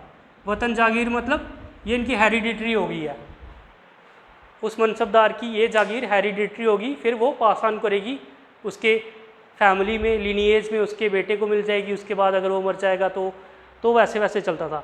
तो जागीरदारी मेनली सिस्टम क्या था, सैलरी का। सैलरी इन द सेंस कि मनसबदार को पैसा तो चाहिए, अगर उसको हॉर्सेज मेंटेन करने हैं, उसको अपनी सैलरी भी निकालनी है और उसको बचा कुचा पैसा सेंटर को भी भेजना है ना। तो कहाँ से आएगा वो, जागीरदारी से। एक जागीर मान लो, ये प्लॉट ऑफ लैंड उसको दे दिया, ठीक है। प्लॉट ऑफ लैंड की बात कर रहा हूँ मैं, तो मान लो जैसे स्टेट होगी पूरी या आधी स्टेट हो गई, इतना एरिया उसको दे दिया, यहाँ से जितना रेवेन्यू आएगा कुछ का वो ये सब मेंटेन करेगा, सवार और हॉर्सेस, कुछ वो अपने लिए रखेगा और बाकी वो सबमिट करवाएगा सेंटर में, ठीक है। तो अब हुआ क्या कि जैसे जैसे नॉबल्स बढ़ते गए वैसे वैसे ज़्यादा डिमांड बढ़ती गई जागीरदार की, कि हमें भी जागीर चाहिए, हमें भी जागीर चाहिए। जब डेक्कन में इन्होंने कॉन्क्वेस्ट किया, पहले तो नॉर्थ में चल रहा था, है ना, तो सब ठीक था। डेक्कन में सबसे बड़ा पंगा पड़ गया मराठास का, और मराठास काफ़ी ज़्यादा उनको इंक्लूड करने पड़े, जागीरदार, उनको जागीर देनी पड़ी, क्योंकि अगर मराठा को नहीं देते तो फिर वो आपको पता ही है क्या करते थे, प्लंडर, है ना। तो मराठा को अपने सिस्टम में इंक्लूड करने के लिए उनको जागीर देनी पड़ी, और जागीर तो है ही नहीं, देंगे कहाँ से। और जागीर क्यों नहीं है, इतना बड़ा डेक्कन ऑक्यूपाई किया है, महाराष्ट्र से लेके तमिल तक इतना बड़ा एरिया है, जागीर क्यों नहीं है, क्या मेन रीज़न है जागीर ना होने का। एरिया तो आपके पास है, दे क्यों नहीं रहे। इस एरिया को, जितना भी एरिया था, इसको सारा कह दिया गया खलीसा लैंड। क्या होती है खलीसा लैंड, प्रीलिम्स में इंपॉर्टेंट है। खलीसा लैंड ये है कि जिसका सारा रेवेन्यू सेंटर को जाएगा। औरंगजेब ने कहा कि डेक्कन का सारा रेवेन्यू सेंटर के पास आएगा, आपके पास कुछ नहीं रहेगा, ठीक है, आपको सैलरी दी जाएगी, लेकिन लैंड के साथ एसोसिएट है आपका स्टेटस, है ना। आज भी रूरल एरियाज़ में जिसके पास ज़्यादा लैंड होती है वो एक प्रिविलेज पर्सन माना जाता है, उसकी सोसाइटी में इज्जत होती है। तो यही क्राइसिस काफ़ी ज़्यादा डीप हो गया इस टाइम पे। डेक्कन सारा खलीसा लैंड कंक्लूड कर दिया गया औरंगजेब के थ्रू, और मुगल्स और जो नए फैक्शंस इंक्लूड हुए नोबिलिटी में, उनको देने के लिए जागीर ही नहीं है। तो फिर उन्होंने क्या किया, मान लो मेरे को वो नहीं मिल रहा जो मैं चाहता हूँ, मेरे को कहा 50 सोल्जर मेंटेन कर, मैं 25 ही करूँगा। कौन उस टाइम पे कौन सी इतनी स्क्रूटनी है, कौन चेक करने आ रहा है ना। और 25 भी करूँगा, और जो जागीर मेरे को मिली है, जो जिसको मिली है, वो भी पीजन से ज़्यादा एक्सट्रैक्ट करेगा, है ना, कि जितना ज़्यादा हो जाए उतना अच्छा है, सेंटर को भी तो देना है, अपने पास भी तो रखना है ना। तो उसकी वजह से ये सारा क्राइसिस स्टार्ट हो गया, और ये एक रीज़न बना मुगल्स के डिक्लाइन का। तो अगर इसको पूरा कंक्लूड करें, जागीरदारी क्राइसिस से क्या हुआ कि मुगल की आर्मी वीक हो गई। आर्मी वीक कैसे हुई, जब एक मनसबदार को कहा कि तूने 100 हॉर्सेस मेंटेन करके रखने हैं, तो वो 80 कर रहा है, 20 के पैसे बचा रहा है, तो ऑब्वियस है कि आर्मी वीक होगी। अब बोला हुआ है अरबी हॉर्स मेंटेन करने, अरबी नहीं कर रहा, देसी हॉर्स कर रहा है ना। तो उससे भी आर्मी की स्ट्रेंथ वीक होगी। सोल्जर्स भी कहीं ना कहीं करप्शन में इंडल्ज हो रहे हैं, ठीक है। अब उस टाइम पे ऐसा तो था नहीं, आपका आधार कार्ड बना था और आपका कोई रेटिना स्कैन होता था, जब आप आर्मी में जाओगे तो पता है कि वही बंदा आ रहा अपने बिहाफ पे दूसरे को भेज दिया। ऐसे बहुत से इंसिडेंट है हिस्ट्री में कि 80-80 साल के बंदे हैं वो आर्मी में एनरोल्ड हैं उस टाइम पे, ठीक है।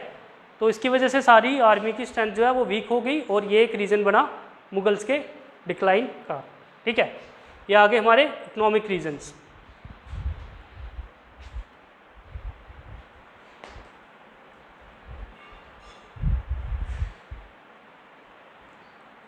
आर्मी का भी ऑलमोस्ट इसी से कंक्लूड हो जाता है जो हमने अभी पढ़ा कि आर्मी करप्ट हो गई और उतने सोल्जर्स हम मेंटेन नहीं कर पाए और उनकी स्ट्रेंथ वीक हो गई, जिसकी वजह से वो नहीं लड़ पाए जब सुपीरियर्स ब्रिटिशर्स उनके सामने आए। और दूसरा टेक्नोलॉजिकल फैक्टर भी है यहाँ पे।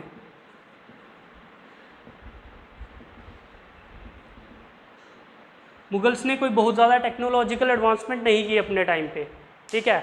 वही पुराने तरीके का वॉरफेयर चल रहा था और नेवल फोर्स तो इनकी थी ही नहीं। तो जब यूरोपियंस आए जिनके पास सुपीरियर आर्म्स थी और सुपीरियर सिस्टम था, सारा अच्छे एडमिनिस्ट्रेटर थे, पूरा अच्छा सिस्टम बना हुआ था, तो उनके सामने जब मुगल जैसे आए तो उन्होंने आराम से हरा दिया। देखा होगा आपने इन battle of Buxar and battle of Plassey, है ना। तो उनको तो लड़ने की भी ज़रूरत नहीं पड़ती थी, वो अपने टैक्टिस से ही हरा देते थे इनको। फैक्शनलिज्म, उन्हीं का एक बंदा अपनी साइड ले लो, सारी मिलिट्री इनकी साइड, एक जो बचा होगा वो लड़ेगा ही नहीं, वो वैसे ही सरेंडर कर देगा। तो मतलब वो टैक्टिकल थे काफ़ी। मुगल्स में ये चीज़ की कमी थी, टेक्नोलॉजी की कमी थी, जिसकी वजह से इनकी आर्मी काफ़ी वीक हो गई। और जब स्ट्रॉन्ग यूरोपियंस इनके सामने आए तो ये लड़ नहीं पाए। सोशल फैक्टर्स, यहाँ पे मेनली हम औरंगजेब को दोषी देंगे। रिलीजियस पॉलिसी, क्या औरंगजेब की religious policy? Yes, jizya tax.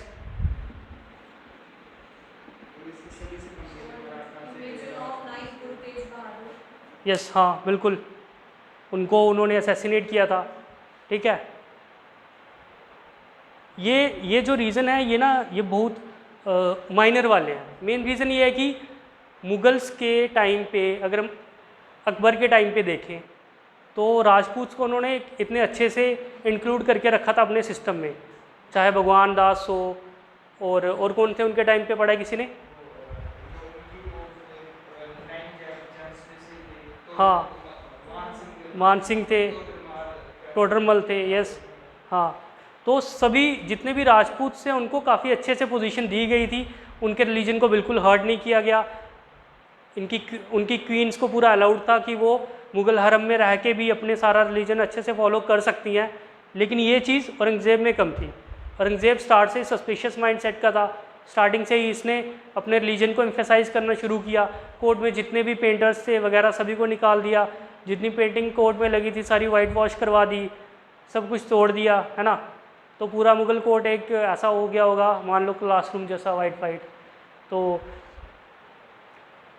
और काफ़ी चीज़ें थी, ट्रस्ट कम था।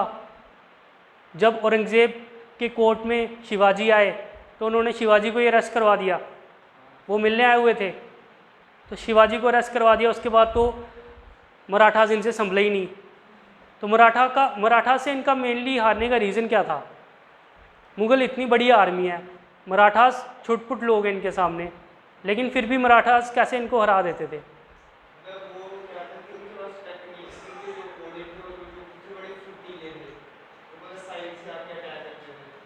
हाँ, मतलब मेनली ये है कि मुगल्स जो थे वो 1-on-1 वारफेयर में काफ़ी अच्छे थे। अगर आप ग्राउंड पे लड़ोगे, एक अच्छा मैदान होगा, तो मुग़ल उसमें आपको जीतने नहीं देंगे। लेकिन ये क्या करते थे, ये वो हाँ सीधा अटैक नहीं, मतलब पहाड़ों में जाके छुप जाएंगे और फिर जब आर्मी मुगल्स की नीचे से जा रही होगी तो आके अटैक करेंगे और फिर से भाग जाएंगे। तो इस टाइप के इनकी टेक्निक्स थी कि ये 1-on-1 वारफेयर में इंडल्ज ही नहीं होते थे। उनके साथ आना है, थोड़े से बंदे मारने और फिर से भाग जाना है। तो इस टाइप की टेक्निक्स थी इनकी। तो वैसे वैसे इन्होंने मुगल्स को अपने एरिया में इन्फ्लुएंस नहीं जमाने दिया, ठीक है। तो ये थी औरंगज़ेब की रिलीजियस पॉलिसी, जो कि मेनली जादूनाथ सरकार एक हिस्टोरियन है जो इस कंसेप्ट पे बहुत ज़्यादा फोकस करते हैं। ये उन्होंने ही लाया कि औरंगज़ेब की रिलीजियस पॉलिसी की वजह से ही मुगल्स का डिक्लाइन हुआ, जो कि किसी हद तक ठीक है।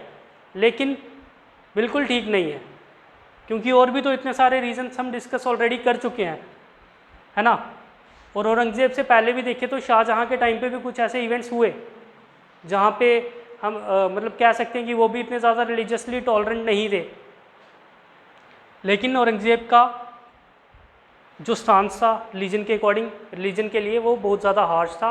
वो बाकी रिलीजन्स को इतना ज़्यादा अच्छे से रिस्पेक्ट नहीं करते थे, और उसकी वजह से ही ये सारा क्राइसिस क्रिएट हुआ और औरंगज़ेब की रिलीजियस पॉलिसी की वजह से डिक्लाइन हुआ। ठीक है, तो ये थे हमारे सब रीज़न, लिखेंगे हम इनको।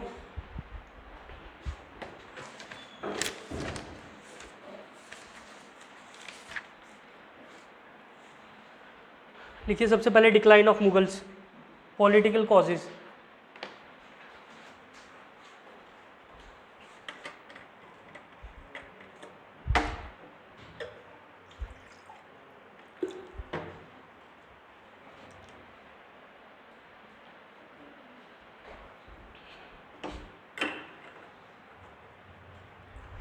पॉलिटिकल में फर्स्ट पॉइंट लिखिए, bitter factionalism, bitter factionalism, FACTIO NALISM, factionalism was precipitated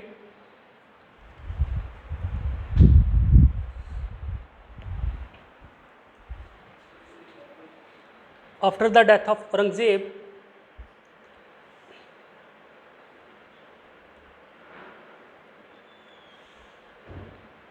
in 1707,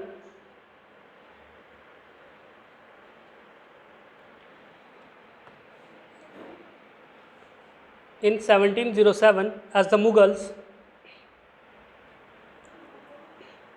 lacked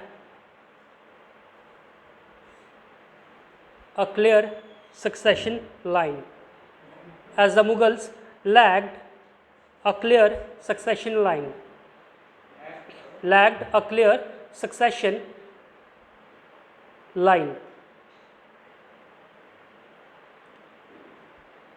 क्या मतलब है इसका, lacked a clear succession line? Mughal rule की एक बहुत ही बड़ी ड्रॉबैक थी कि इनमें कौन राजा का बेटा राजा बनेगा, कौन राजा का बेटा राजा बनेगा वो तो पता है, लेकिन कौन सा बनेगा वो नहीं पता। तो जब भी कोई एक मुगल रूलर मरता था तो उसके बच्चों के बीच में लड़ाई हो जाती थी, और फिर हर बार यही देखा होगा आपने, जहांगीर के टाइम पे भी यही हुआ, और उसके बाद शाहजहाँ के टाइम पे भी यही हुआ, औरंगज़ेब के टाइम पे तो सबको पता है दारा शिको वाला केस, है ना। हाँ, तो मतलब इनका लाइन ऑफ सक्सेशन क्लियर नहीं था, तो जिसकी वजह से जब भी रूलर कोई मरेगा तो उसके बाद तो वो जो कोर्ट के लोग हैं वो बेनिफिट उठाएंगे ही उठाएंगे। मान लो औरंगज़ेब के बाद कोई भी वैसा स्ट्रांग नहीं था, तो जो होंगे भी वो कुछ मर गए, और जो बचा वो वीक जो नॉबल्स से उन्होंने उस पर अपना इन्फ्लुएंस जमाया। ठीक है, कहाँ पे रिमोट?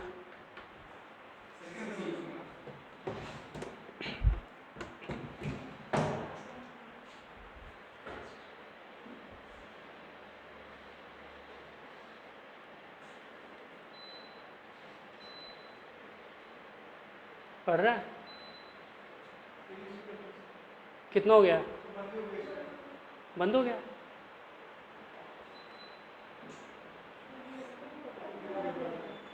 कर लो, कौन करेगा? यहाँ से तो मुझे कुछ पता नहीं चल रहा है, इसका 2 ही दिख रहा है इस पर बस स्क्रीन पे।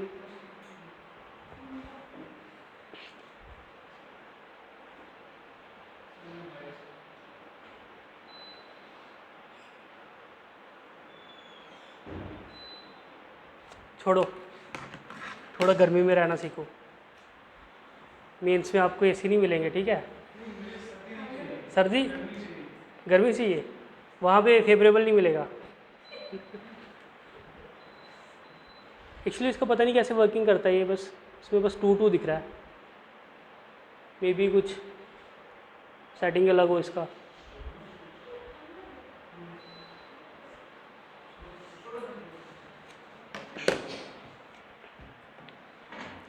तो मुगल्स का सक्सेशन लाइन क्लियर नहीं था, जो भी एक रीज़न बना मुगल्स के डिक्लाइन का।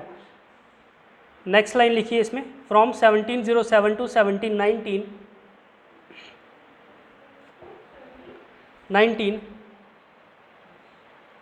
comma quick succession 19 quick succession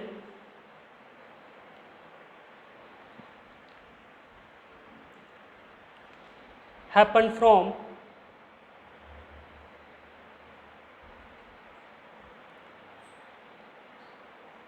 Aurangzeb to Muhammad Shah.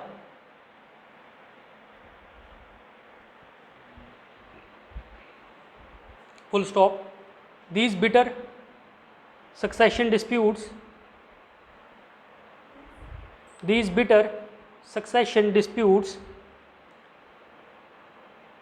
weaken the Mughal Empire.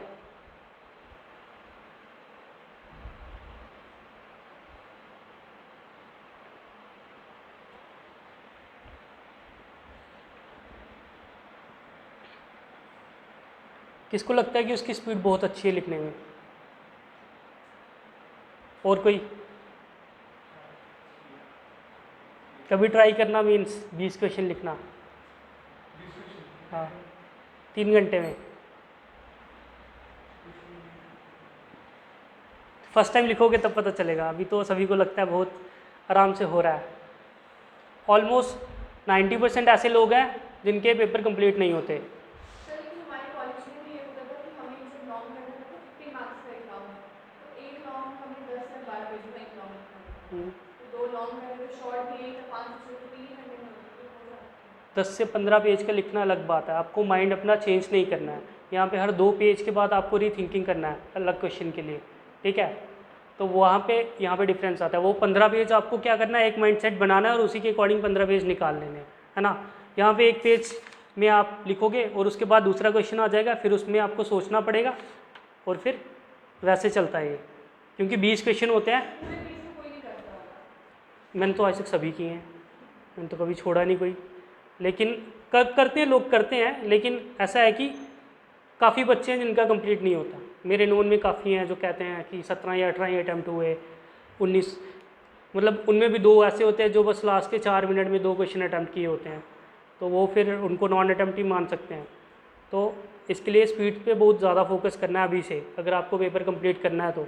अगर आपने पेपर कंप्लीट नहीं किया तो पहले ही मान लो 250 में से आपके पहले ही 20-30 नंबर तो वैसे ही कट गए, तो फिर आपका स्कोर वैसे ही कम हो जाएगा। तो अटैम्प्ट करना ज़रूरी है, और वो भी क्वालिटी से अटैम्प्ट करना बहुत ज़्यादा ज़रूरी है, ठीक है?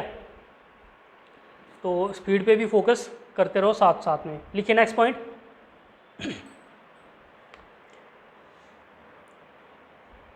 Bitter factionalism within the Mughal court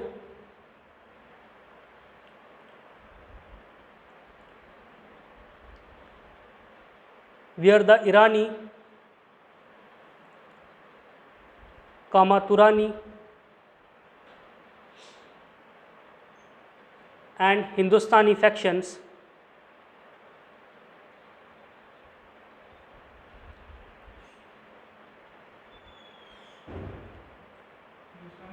factions all wanted to increase their influence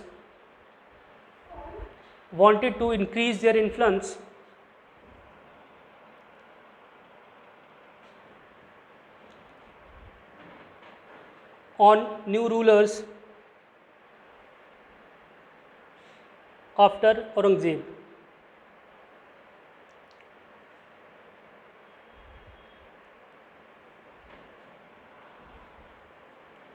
Full stop. These factions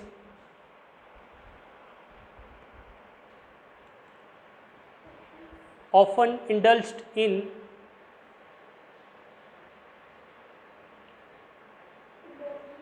political assassinations.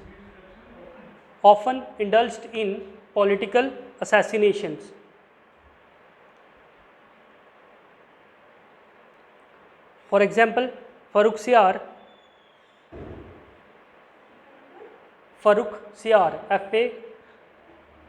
RRUKH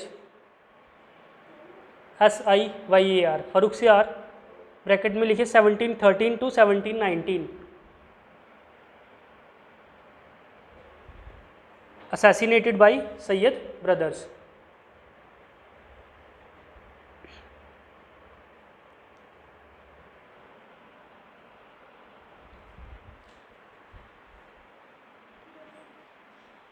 next लिखिए इकोनॉमिक कॉजेज।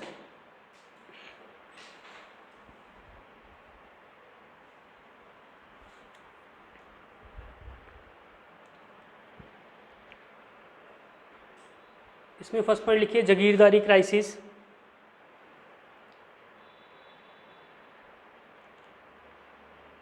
सभी को समझ आया जागीरदारी क्राइसिस क्या है?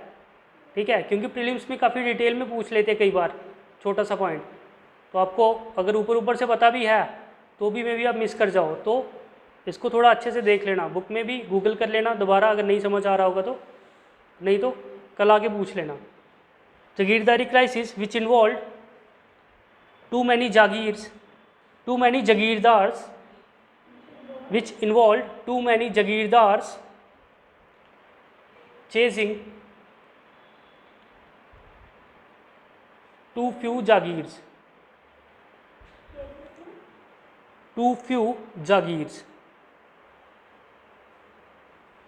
coupled with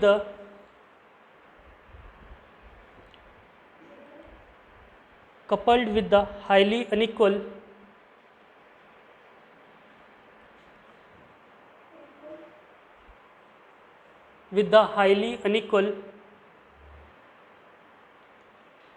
size of jagirs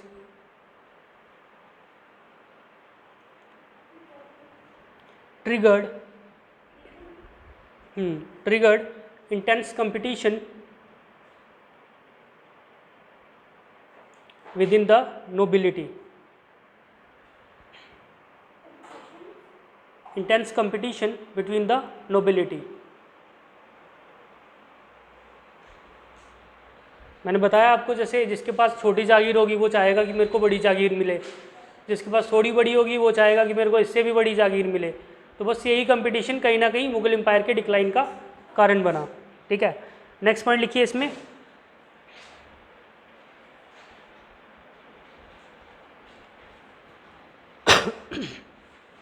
Aurangzeb had converted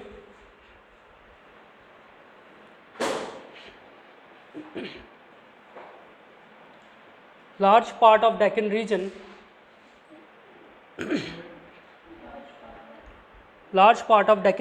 into Khalisa land,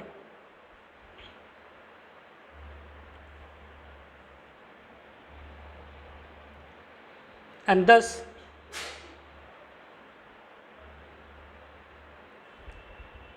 even expansion into Deccan region did not significantly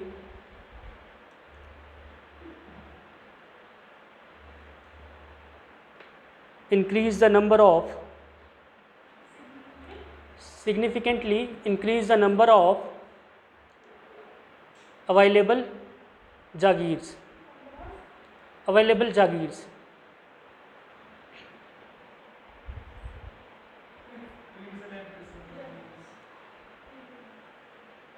start से बोलूँ, Aurangzeb had converted large part of Deccan region into Khalisa land, and thus even expansion into Deccan region did not significantly increase the number of available jagirs। ठीक है, khalisa land मतलब जो centre के control में रहेगी, जो मनसबदार्स को आप नहीं दे सकते एज अ जागीर, जिसका रेवेन्यू सारा सेंटर के पास जाएगा। ठीक है, नेक्स्ट पॉइंट लिखिए, since the time of Aurangzeb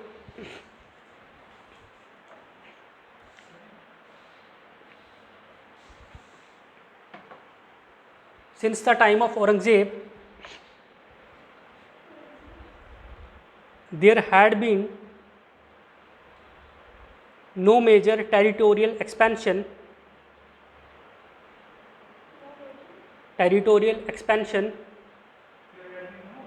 no major territorial expansion which worsened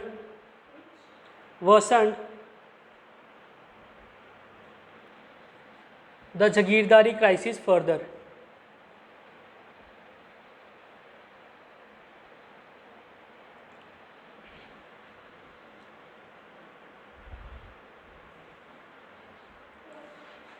Which worsened, WRSENED.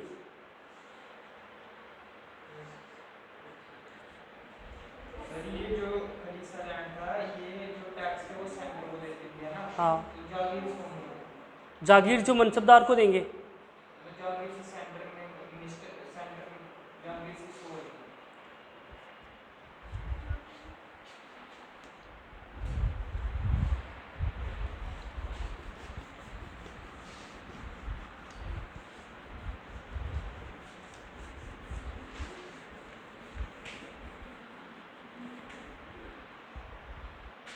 दो टाइप की लैंड है, ठीक है। एक तो आ गया खलीसा लैंड और दूसरा आ गया जागीर लैंड।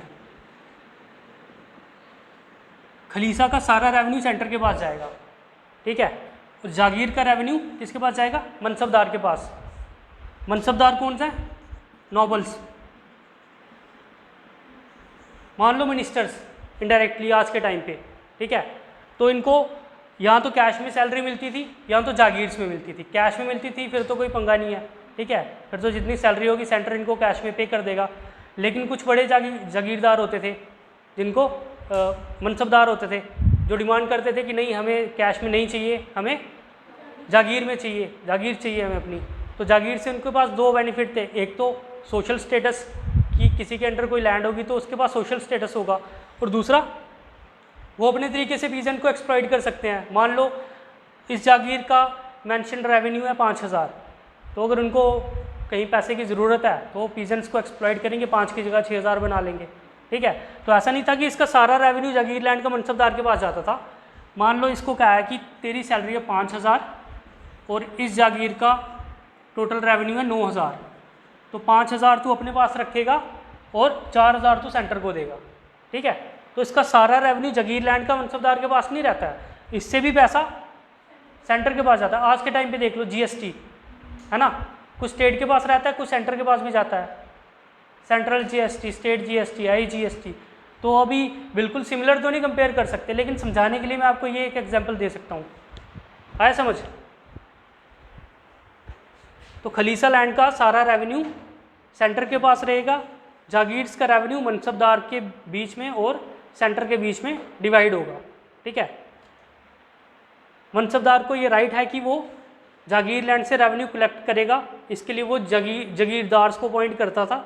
जागीर लैंड से रेवेन्यू को कलेक्ट करने के लिए जागीरदार रेवेन्यू कलेक्ट करेंगे, वो मनसबदार को देंगे। मनसबदार अपने नंबर ऑफ सोल्जर्स और हॉर्सेस मेंटेन करेगा और अपनी सैलरी अपने पास रखेगा, उसके बाद जो बचेगा वो जमा करवा देगा सेंटर के पास। क्या? हाँ,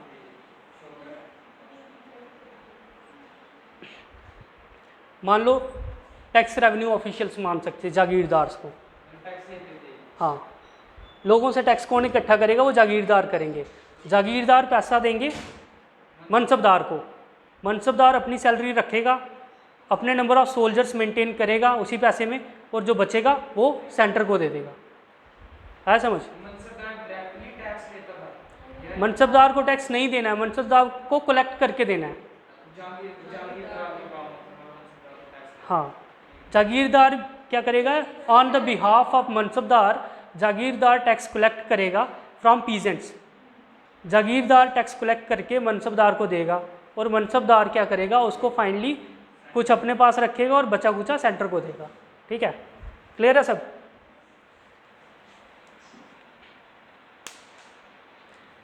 लिखिए attempt to increase revenue collection. Next point है ये, attempt to increase revenue collection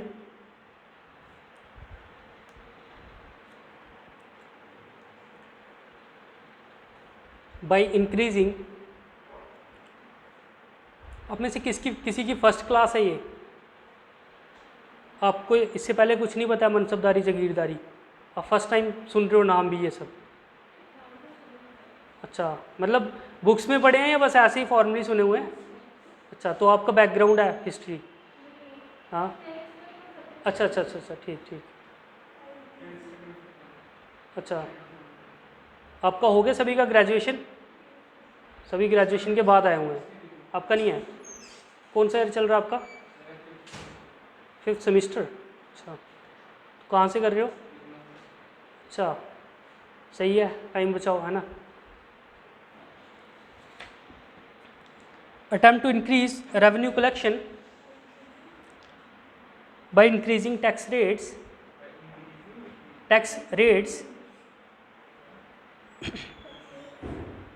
often triggered peasant revolts against the rulers.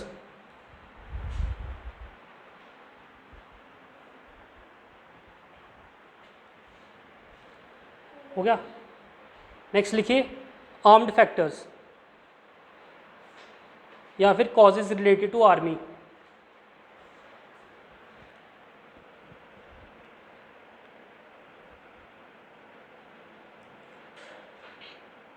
इसमें फर्स्ट पॉइंट लिखिए Aurangzeb's military campaign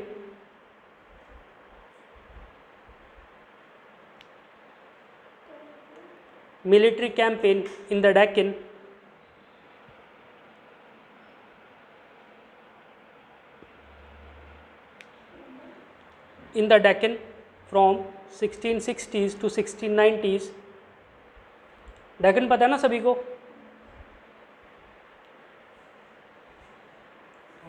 (1660s to 1690s)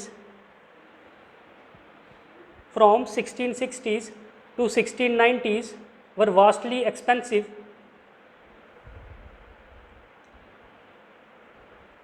affair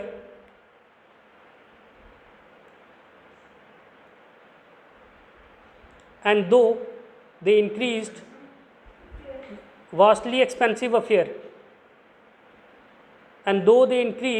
the territorial expansion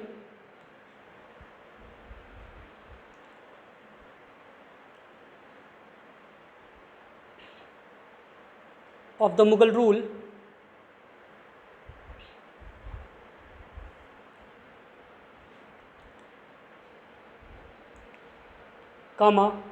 it paradoxically weakened the Mughal Empire financially.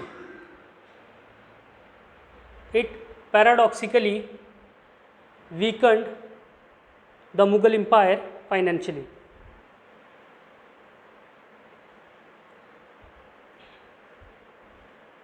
Next point,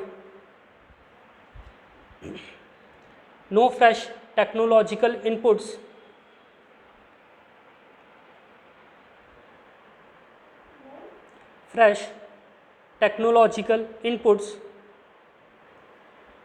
were introduced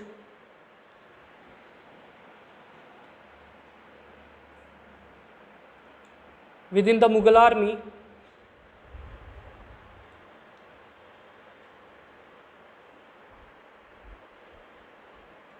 during the 18th century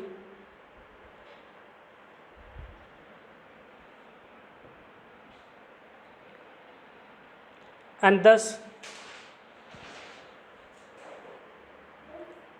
when Mughals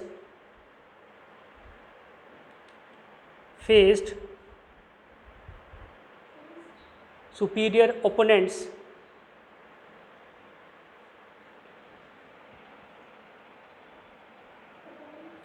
like Britishers,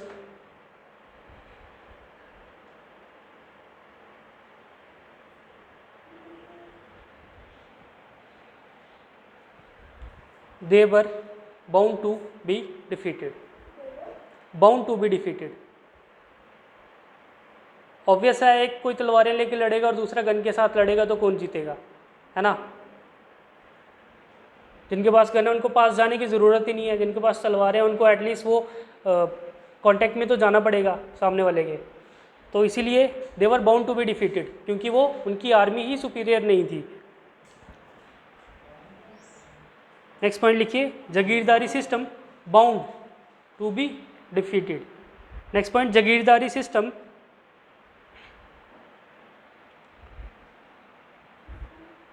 triggered corruption within the army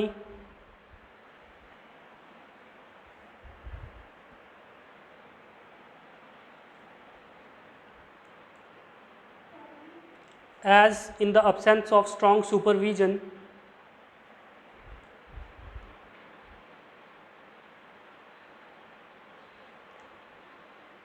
as in the absence of strong supervision, comma, the Jagirdar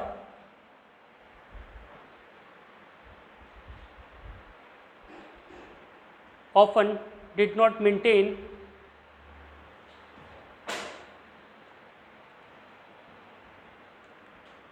the requisite numbers. The Jagirdar often did not maintain the requisite number of soldiers and horsemen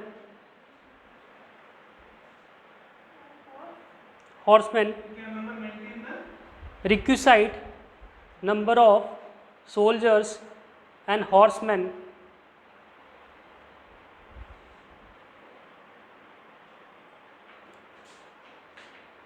कहाँ पे छूट गया, horsemen, comma, negatively affecting the efficiency of Mughal army.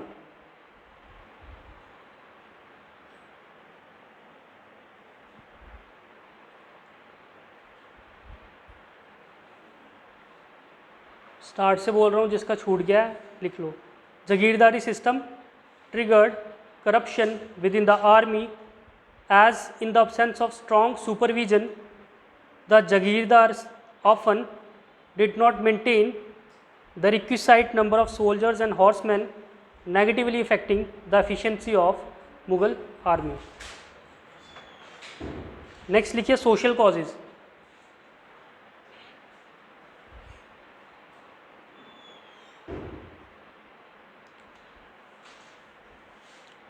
इसमें लिखिए Aurangzeb's religious policies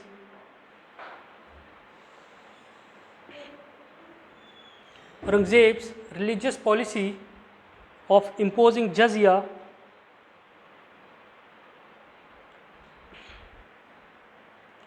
on non-Muslims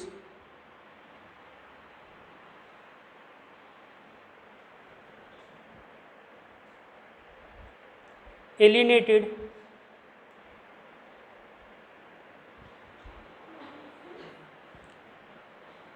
Aurangzeb's religious policy of imposing jizya on non-Muslims alienated ALIENATED a large portion of subject population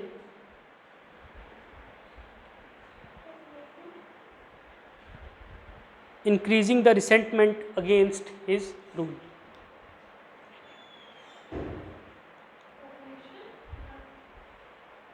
Increasing the resentment against his rule.